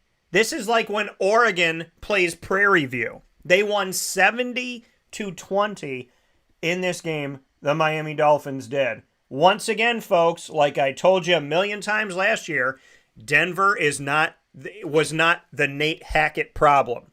Denver is a problem. The Broncos, as a franchise, are the problem. It was never Nate Hackett. Nate Hackett was put on the cross, but it most certainly wasn't him. Case in point, they lost by 50 without him.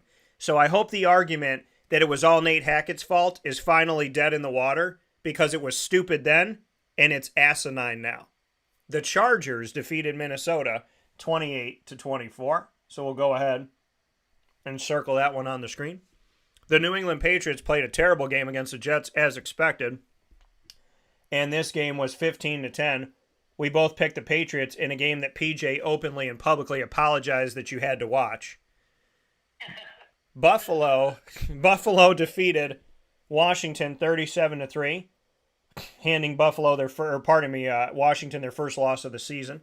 The Jacksonville Jaguars, I don't even want to with this game. Lost this game. I was there, covered the team 37-17. Tomorrow on the Prowl will continue as we have a bunch of on the Prowl conversations this week.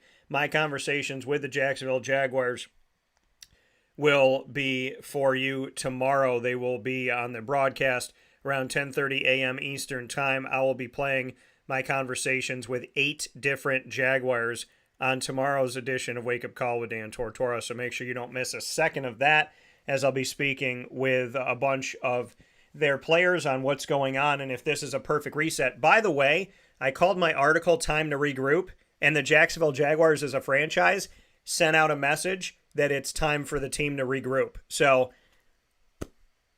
we're both in the same thought process in using the word regroup right now.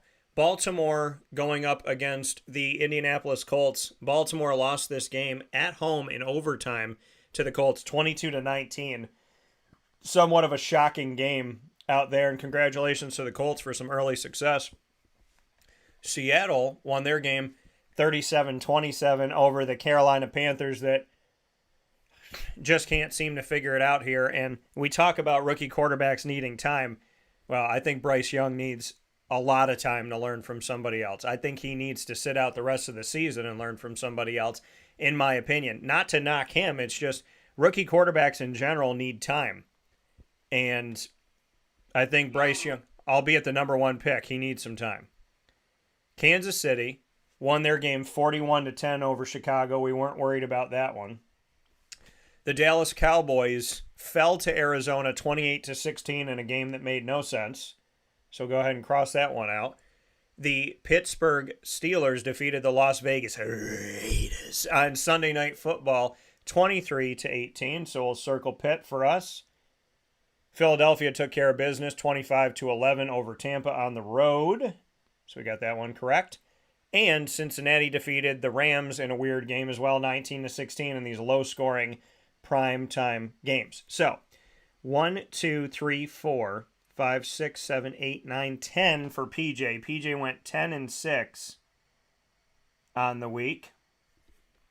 And on my side of it, I got 1, 2, 3, 4, 5, 6, 7, 8, 9, 10 as well. So I also went 10-6. PJ and I tying each other this week with 10-6 records. PJ, anything you want to make note of before we make our picks for NFL's Week 4? Yeah, you made a comment about Bryce Young needing time. Well, he needs extra time because he's so damn short. I just don't think he's an extraordinary ball player. He's probably going to be a good regular quarterback. He's going to need time, I guess.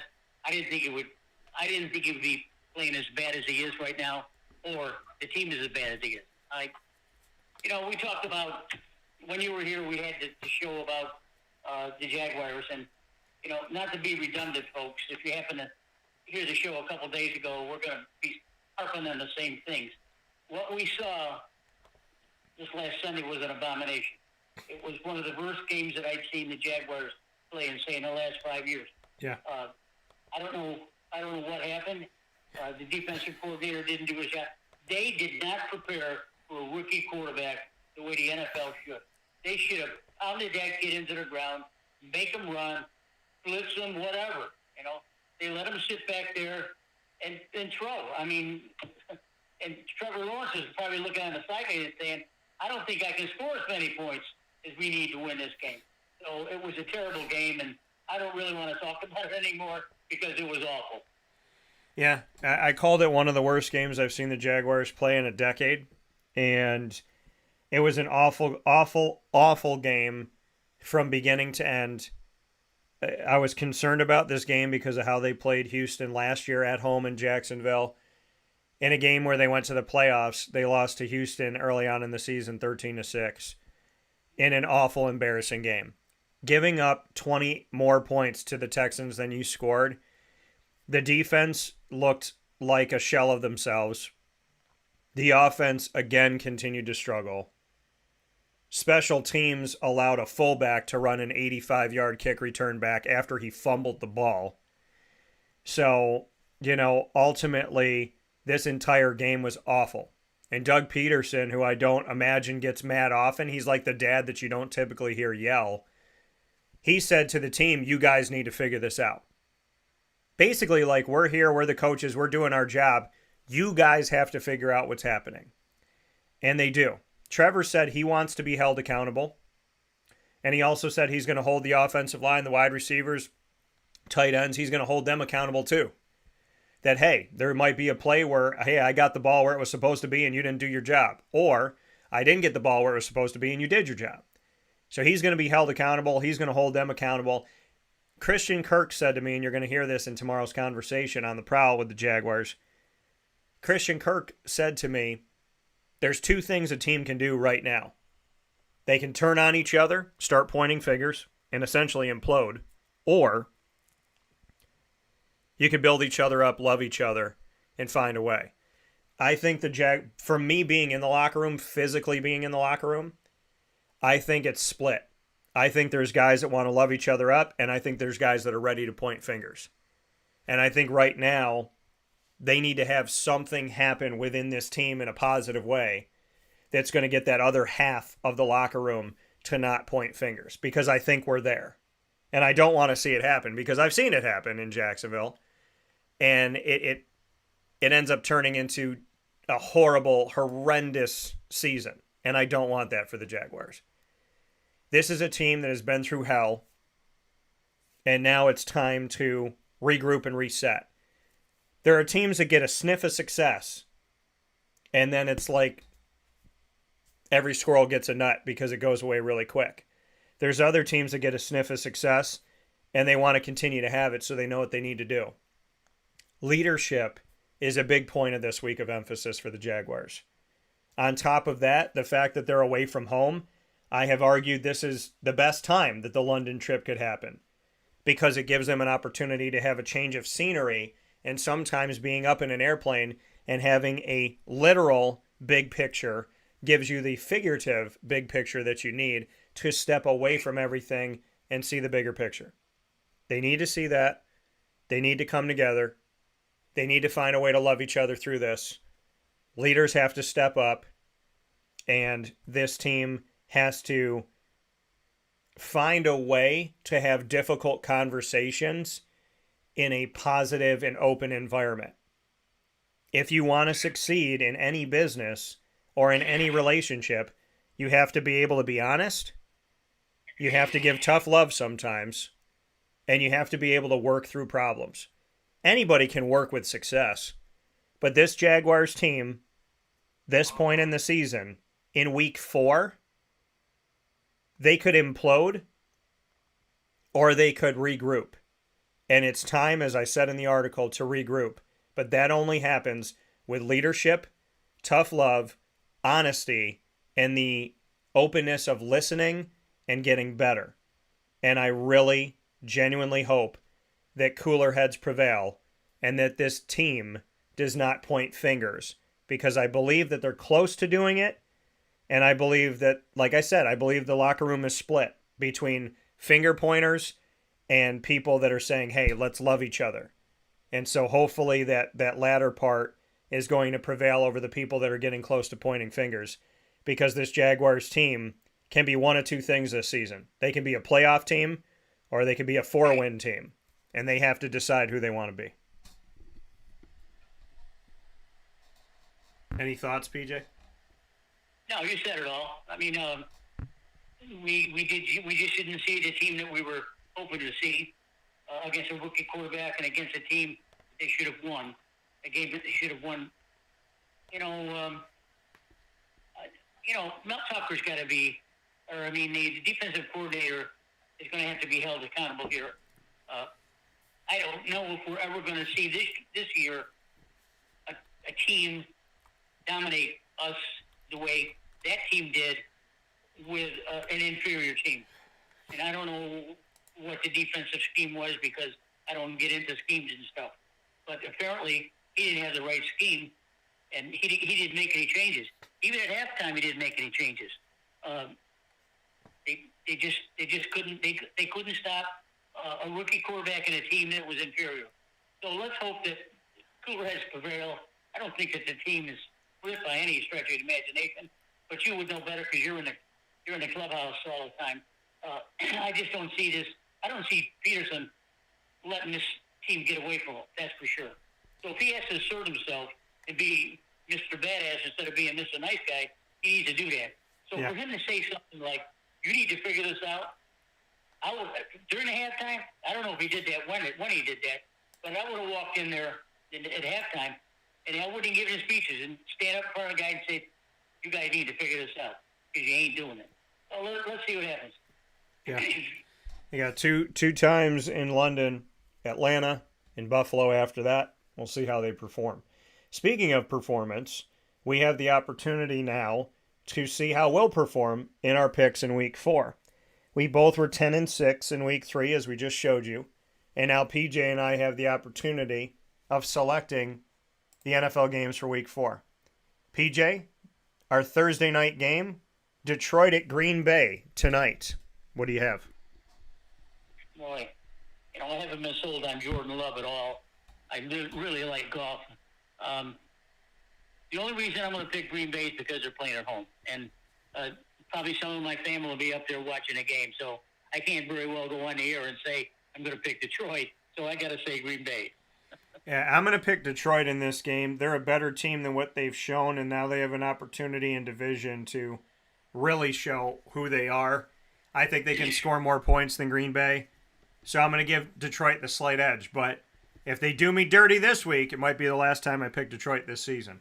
Atlanta at Jacksonville. What do you got? This is going to be a morning game, mind you, on Sunday, October 1st, because it is in London. So, folks, this is at Wembley Stadium at 9:30 a.m. Eastern Time. Make sure that you set your fantasy football lineup early because this game is going to be played overseas. Atlanta at Jacksonville. What do you have? Well, this is probably a good opportunity for these guys to get away from things. Maybe not for 2 weeks the way they're doing it, but maybe a different venue make them wake up a little bit. Jacksonville should win this game hands down, and I don't see that to be a problem. I'm completely nervous about this game because, like the Texans game, it's a game that Jacksonville should win. And those games they have not played well in. I'll tell you this. If they lose this game, there may be some implosion, and I don't want that to happen. Jaguars have to make sure that Atlanta doesn't come out here and score 30-plus on you because they've had some embarrassing games. This defense should be able to hold most teams to 20 points, 24 points, somewhere in there. If you can hold Kansas City under 20, you can hold anybody 20 or less. This is a defense that can hold you 20 or less and an offense that should have no problem scoring above 20. They're better than what they've shown. And with this resetting and regrouping overseas, they need to start being the Jacksonville Jaguars that they know that they are. I'm going to pick Jacksonville because the only team that can stand between the Jaguars and the playoffs this season are the Jacksonville Jaguars. They're in their own way. They're blocking themselves. And they need to get out of the dang way. Jacksonville wins this game, in my opinion. But they truly need to start acting accordingly because they're a million times better than the crap they put on the field last week. Miami at Buffalo, what do you have? Miami at Buffalo. Yeah. Miami at Buffalo. Boy, I tell you, it's hard to play against Miami. They look so strong. Tua just is playing unconsciously, and I didn't think that he would do this well. And I've said that. I think he's too small to be a dominant quarterback, but he seems to move around well in the pocket and seems to throw balls. But this is a different animal. Buffalo is playing at home, and Josh Allen, he can't have too many bad games. I like Buffalo. Yeah, this is a tough one because Miami with Tua last year, they were a playoff team. And then Tua unfortunately got hurt. God willing, Tua stays healthy this season. And if he does, they're a playoff team and they're vying for the division. This is a big-time game. They're coming off scoring 70. Buffalo has been known to turn the ball over and make mistakes. Buffalo has also been known to screw up at home. This game, the lowest ticket price for this game is almost $200. Miami at Buffalo.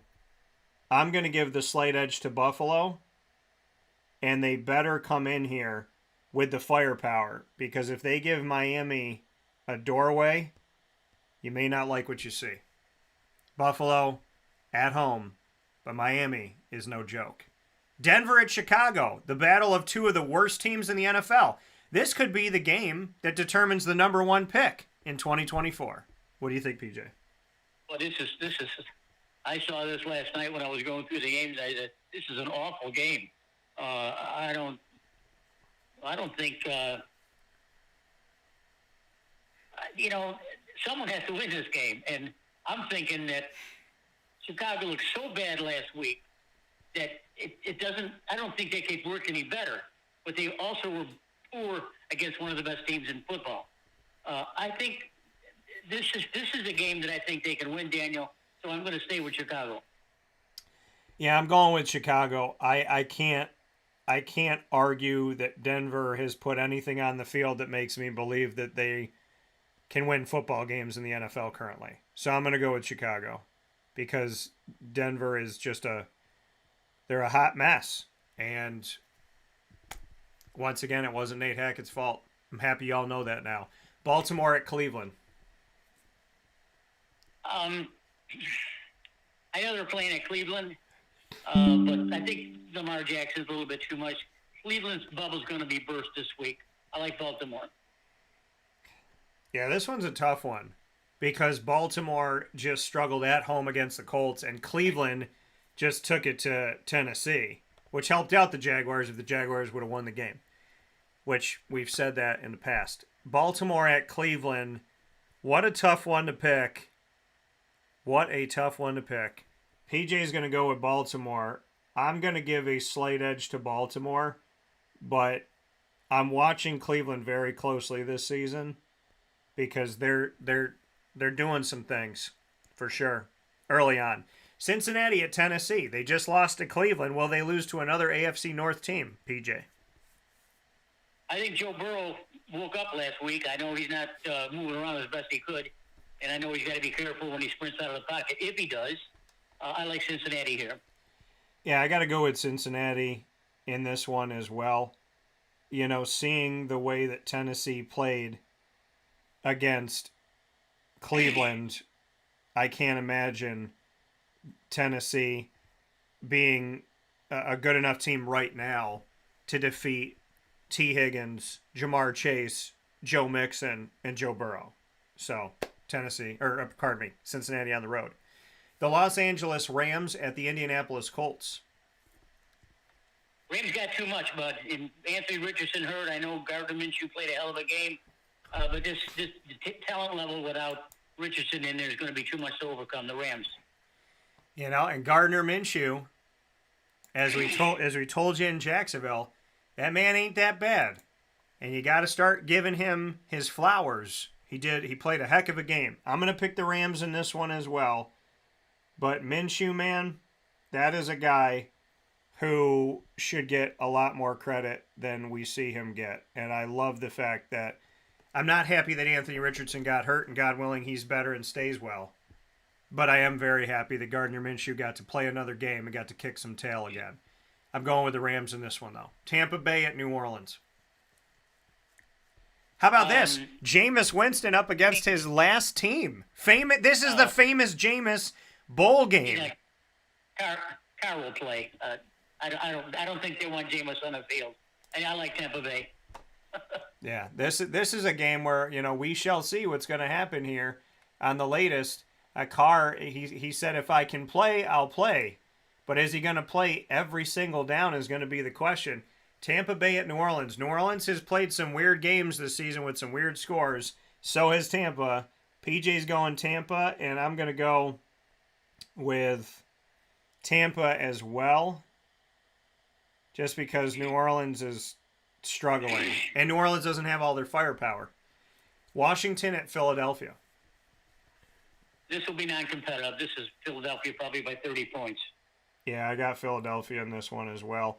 We know that Washington last year played up in some games where we didn't think they would be in, and they started this season off 2-1.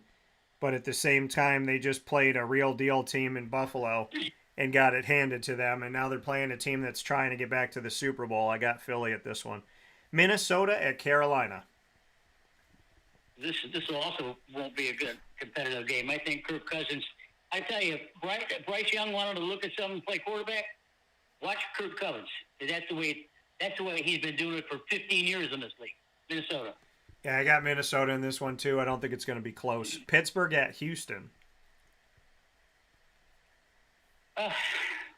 Well, Mike Tomlin's a smarter guy, and I'll guarantee you he watched the tape of the Texans-Jaguar game. I guarantee you, and he saw some things that he's going to do. Mr. Stroud ain't going to have time to throw the ball with Pitt around. Pitt's going to win this game. Yeah, this one for me, the Pittsburgh Steelers have the talent to get it done, but they've struggled. Houston could be a sneaky sleeper right now. I'm going to go with Pitt in this game, but I'm going to be watching this game very, very closely to see how things shake out. But I will give Pitt the edge in this matchup as well. Next one we have up the Las Vegas Raiders at the Los Angeles Chargers. Las Vegas Raiders. The Raiders. The Raiders. This is the tough game. This is a tough game. I both of these teams can win, but I think I'm gonna stay with Las Vegas. Yeah, I mean, we got Austin Eckler, limited participant in practice with his ankle injury. That's something to look at. Mike Williams is out for the rest of the season, which takes Quentin Johnston from TCU, the rookie, and moves him up here. Darius Davis, another rookie, and Josh Palmer to help out Keenan Allen in the receiving corps for the Los Angeles Chargers. The Chargers are going to be at home in this one, and the Raiders are on the road. I'm going to go with you, PJ, and I'm going to pick the Raiders on the road. I just got a feeling that they'll be able to score points in this one a little bit more than the Chargers. So I'm going to give them the slight edge. Although I respect the Chargers, I think the Raiders will get this one. New England Patriots at the Dallas Cowboys.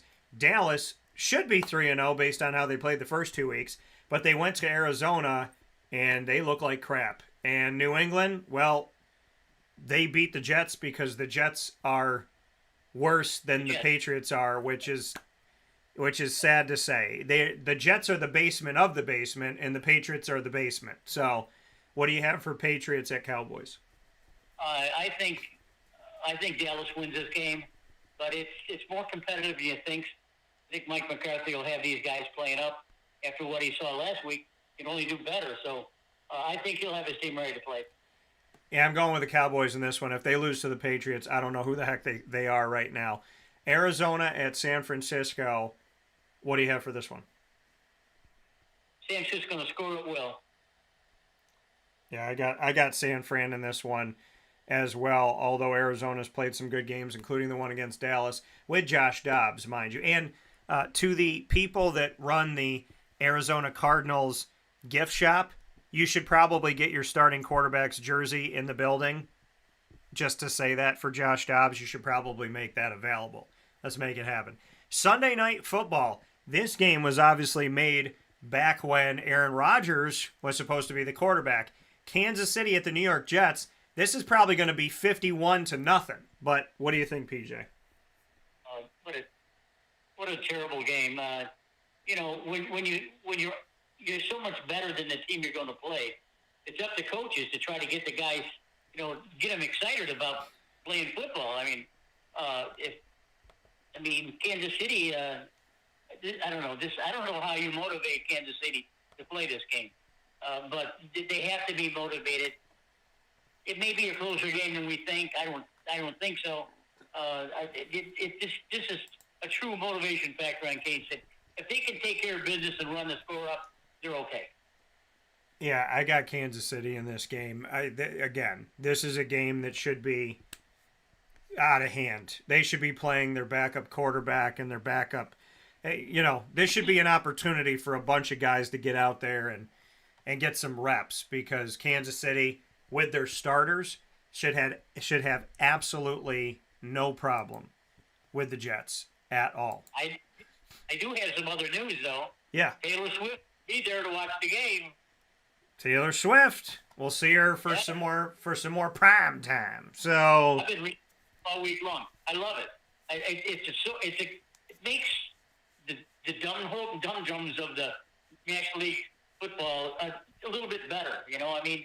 Here we have two multifaceted young people that are multimillionaires and the best at their trade, and here they are trying to get together. I think it's exciting, and I can't read enough about it. I really enjoy it. Taylor Swift, she may be the best talent in the whole world for the last 5 years, and Travis Kelce, no one can cover him. So, but I tell you, Mahomes has got to throw a pass to the end zone to Kelce, because she won't stand for anything more. Yeah, no. All I got to say is you better treat her right if you date her, Kelsey, because she will write a song about you if you don't. Monday Night Football, Seattle at the New York Giants. So how did the two New York teams get to play at home? We got back-to-back games in MetLife Stadium on Sunday night and Monday night, and neither one of these teams looks good. Kansas City goes to the Jets. Seattle goes to the Giants. There might be less fans at the Giants game on Monday night than there were Yankee fans at the end of this season at one of their games a couple days ago. PJ, MetLife has got Sunday and Monday Night Football, but neither one of their teams looks good at all. The tickets are as low as $44 in New York City. What are your thoughts? Well, Geno Smith has made me think about his performance a lot more this year than what he did last year. I thought maybe he was just a recycled quarterback, but somehow Pete Carroll has gotten into this guy, and he's given him an offense that I think he can understand and use. I think Seattle can win this game on the road. Yeah, I got Seattle in this one. I don't find this game to be a threat. It could be a low-scoring, boring game, like a lot of the Sunday and Monday Night Football's games have been this year, but I'm going to go with Seattle to win this one and handle business. PJ, we got a final note to make. It's called what we're going to get into here. It's the ingredients to success. I typically do it every Tuesday at 10:50 a.m. Eastern Time, proudly presented by Avicoli's, a wonderful Italian restaurant that has been here for decades in our community of Central and Upstate New York. And I implore you to not only go there every Tuesday through Sunday as they are closed on Mondays, but I implore you to go there tonight as I will be doing a live broadcast with a local boxer, a local professional boxer who went to Liverpool High School, Bryce Mills. He has boxed around the world. He's also boxed at Turning Stone, and I would love to see you out there tonight to show him some love and support. Bryce Mills live on site on location at Avicoli's on 7839 Oswego Road in Liverpool, New York, down the road from Liverpool High School within walking distance. Come out and see him tonight. Avicoli's brings you the ingredients to success every week on Tuesdays, but we're doing this one on Thursdays. PJ, let's go back to the Jaguars. Let's go back on the prowl. Give me the ingredients to success for Jacksonville to regroup and to have a better season from here forward. Well, I don't think we have to worry about the offense. The offense is there. They have Calvin Ridley. We talked about him the other night. Calvin Ridley needs to get his head in the game. He's got to catch the ball. He dropped 2 balls. One of them was a touchdown, at least on the 1-yard line. And he just has to play better. I mean, I saw this kid play in Alabama, and he was uncoverable. And talk about stretching the field, that's what he does. But they're not doing it with him. One pass they threw and he dropped it. So, Calvin Ridley has to play better. He has to concentrate more. Get his head in the game. I mean, this is a full-time job, buddy. I mean, you can't go out there on your talent. You just have to do it. And that's my biggest beef with the offense, although I think that they can score anytime against anyone. The problem I have is with the defense. Now, if the defense doesn't look any better than we had last week, then the season's in trouble. That's all I can say. Yeah, no, I agree. I think the defense is so much better than what they put out there, and I don't know what it was that made it look so ugly and so terrible. I mean, the way they played against Kansas City was wonderful. Who holds Kansas City under 20 points in the Pat Mahomes era? Not many. So, I think the defense has to get back to being who they are. I think the offense has to get better in the red zone. I think there has to be better play calling by Press Taylor in the red zone and in general as offensive coordinator. I think that Trevor Lawrence has to make better decisions. I think he has to figure things out with Calvin Ridley. I think they have to use Tank Bigsby more and run him between the tackles more and let Travis Etienne catch some passes out of the backfield and do some things in that respect. I think special teams tackling has to get better, and they might have to shift some people around on special teams. But I think the defense has to be who they are. The offense has to look like what they put on paper because they have a lot of talent. I think the Jaguars have the talent to win. They just have to believe it. They have to work together. They have to scheme better. They have to learn better. They have to ad-lib better and adjust better and make halftime situations. They have to go into the locker room at halftime and make their situational stuff better. And in a shorter field, they got to be able to come through with 7 points, not 3 or not 0. McManus has been a good kicker. I can't knock him for what he's done. He can boot it from 60. So I think ultimately it comes down to tackling. It comes down to mindset. It comes down to family. And it comes down to teamwork. You are not a group of individuals. You're a family. So act like it. There's a lot of talent on that team. There's a lot of leadership on that team. And the Jacksonville Jaguars are a team that should be, without question, be in the playoffs this year. But they have to go and play every game like it's the dang Super Bowl. They got to play it for 4 quarters from beginning to end, and they got to stop resting on the laurels of believing that they're a comeback team. That's what the guys told me in the locker room. We come back all the time. They said we came into the locker room down to Houston, And everybody in this locker room was like, don't worry about it, we're going to win. Don't worry about it, we're going to win. That's how they came in. Like there was nobody on the other side. They were just going to beat them. Like there was no opposing force. We're going to come back because we always come back. Well, you can't live in a world where you always have to be the comeback kid. You always play down and then have to find a way to get back. Last year, they had 4 fantastic comebacks. 4 of the greatest games the Jaguars have ever played in over 2 decades happened in one season. But you don't need to be the comeback team. Hit them early, hit them often, and close the door before halftime. You have the talent to do it, so stop playing back, stop expecting it, and stop thinking that you can dig out of any hole that you create. You don't have to dig out of a hole if you don't make it. And I think the Jaguars have rested on the fact that they think they're better than most, and they think that they can get through anything. Well, you don't have to put yourself through adversity. Life will do that for you. You don't have to help life out you don't have to go to the train tracks and tie yourself to the train tracks to see if you can get off in time. So, all I need the Jaguars to do is to stop digging holes, stop thinking that they can always spin it back around, and start getting out there early, hitting the teams they need to hit, playing the way they need to play, sending a message. Don't be afraid to be the aggressor. Don't be afraid to have the preemptive strike. They've been such a reactive team for such a long time. Go out there and show people your might, show them your power, and hit these teams early and hit them often. You have the talent to do it. There are no excuses. Stop thinking you're going to find a way every single time. That time will never run out on you. The first 2 weeks have proven to you that if you don't do your job, you're not going to win the game. You found a way to come back against the Colts. You couldn't find it offensively against Kansas City. And against Houston, every little bit of you looked wrong. We know you're better than that. We know you have the tools and the ingredients to be successful. So, change your mentality, focus together, and go out there into the boxing ring and throw those punches and be clear and succinct on the choices that you make. Because as good as you have been in the late hours of a game, you shouldn't have to win in the last 4 minutes. You should take care of that a little bit earlier. Those are my thoughts. That coming from PJ and myself with the ingredients to success on the prowl with the Jacksonville Jaguars in this team finding ways to get better and win from here. PJ, as always, I appreciate your time, and I look forward to talking with you soon. Okay, good. Have fun. Take Bye-bye. care. See you.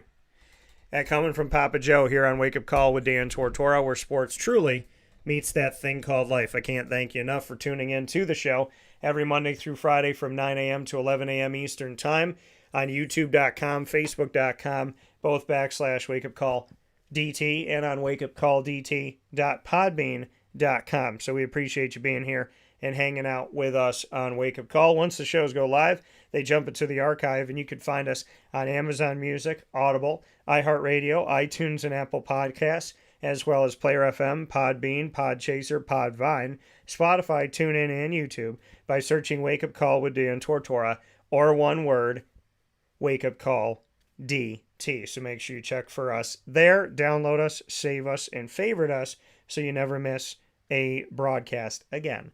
Thanks to our incredible partners, Carvel DeWitt, the Wildcat Sports Pub, GG Cards and Breaks, Chick-fil-A Cicero and Chick-fil-A Clay, Mon Pa's Kettle Corn and Popcorn Factory on 201 7th North Street in Liverpool, New York, the CNY Snack Capital, the place to get all your snacks any day of the week for any event that you have going on. 317 at Montgomery Street with the Taste of Mexico Burger, only here for a few more days. You don't want to miss it. Here in celebration of Hispanic Heritage Month. Canine Camp Dog Daycare, PB&J's Lunchbox, Great Lakes Honda City, which is the former Honda City of Liverpool, Mother's Cupboard, Pizza Man, Canine Campground Dog Boarding, and Wake Up Call is proud to be the exclusive multimedia marketing partner of your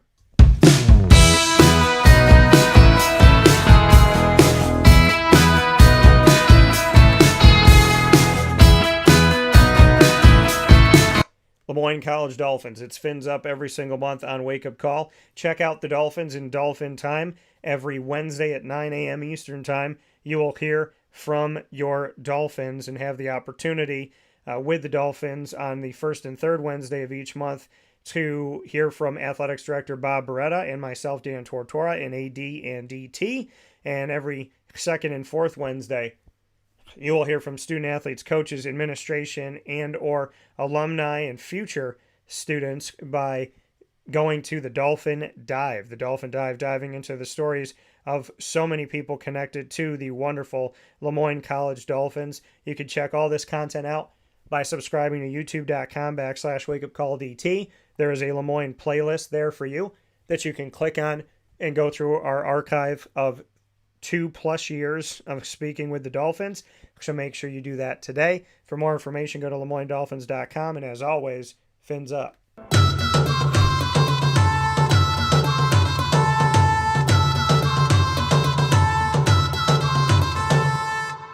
The Bryan and Stratton College Bobcats of Syracuse come to you on Wake Up Call with Dan Tortora in our exclusive multimedia marketing partnership. You can hang out with the Bobcats every single month with student athletes, coaches, and administration throughout the year, letting you know about the Bobcats, what makes them different and separates them in such an amazing way. We've had an opportunity recently to have wonderful broadcasts with the men's soccer team. We look forward to having plenty more coming up for you with men's and women's soccer, men's and women's basketball, as well as baseball and esports throughout the year with the Bobcat Buzz. You can check out all of our content by subscribing to youtube.com/wakeupcalldt. And of course, looking for our BSC Syracuse playlist on our YouTube channel with the Bobcats. And for more information, go to syracuse.bscbobcats.com. As always, go Bobcat Nation.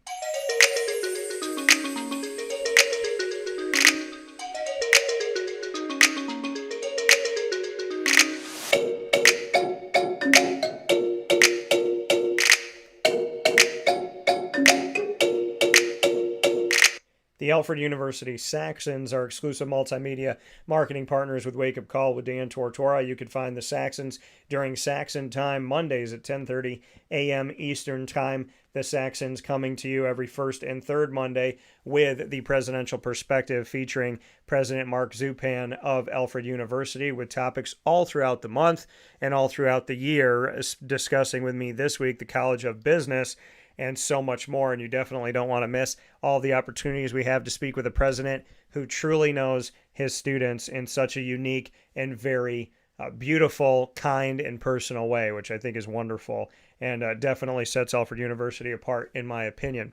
Every second and fourth Monday, you get the Saxon Spotlight with student athletes, coaches, administration, and alumni connected to Alfred University, telling their stories on their journey as a Saxon. And you can get all of our content with the Saxons by going to youtube.com/wakeupcalldt and clicking subscribe. There's a playlist there for Alfred University that you can click on and see our work with the Saxons on our YouTube channel. For more information, go to gosaxons.com. And as the website tells you, go Saxons.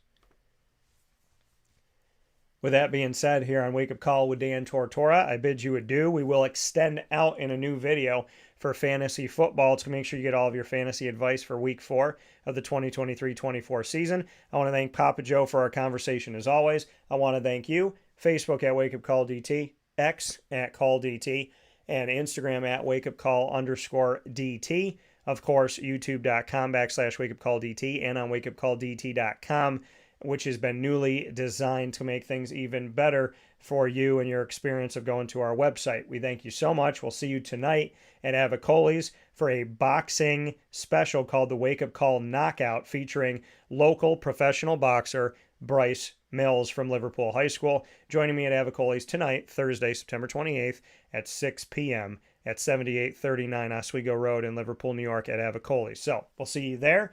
We hope you have a fantastic day. God bless. No stress. Do your best. We'll be back with fantasy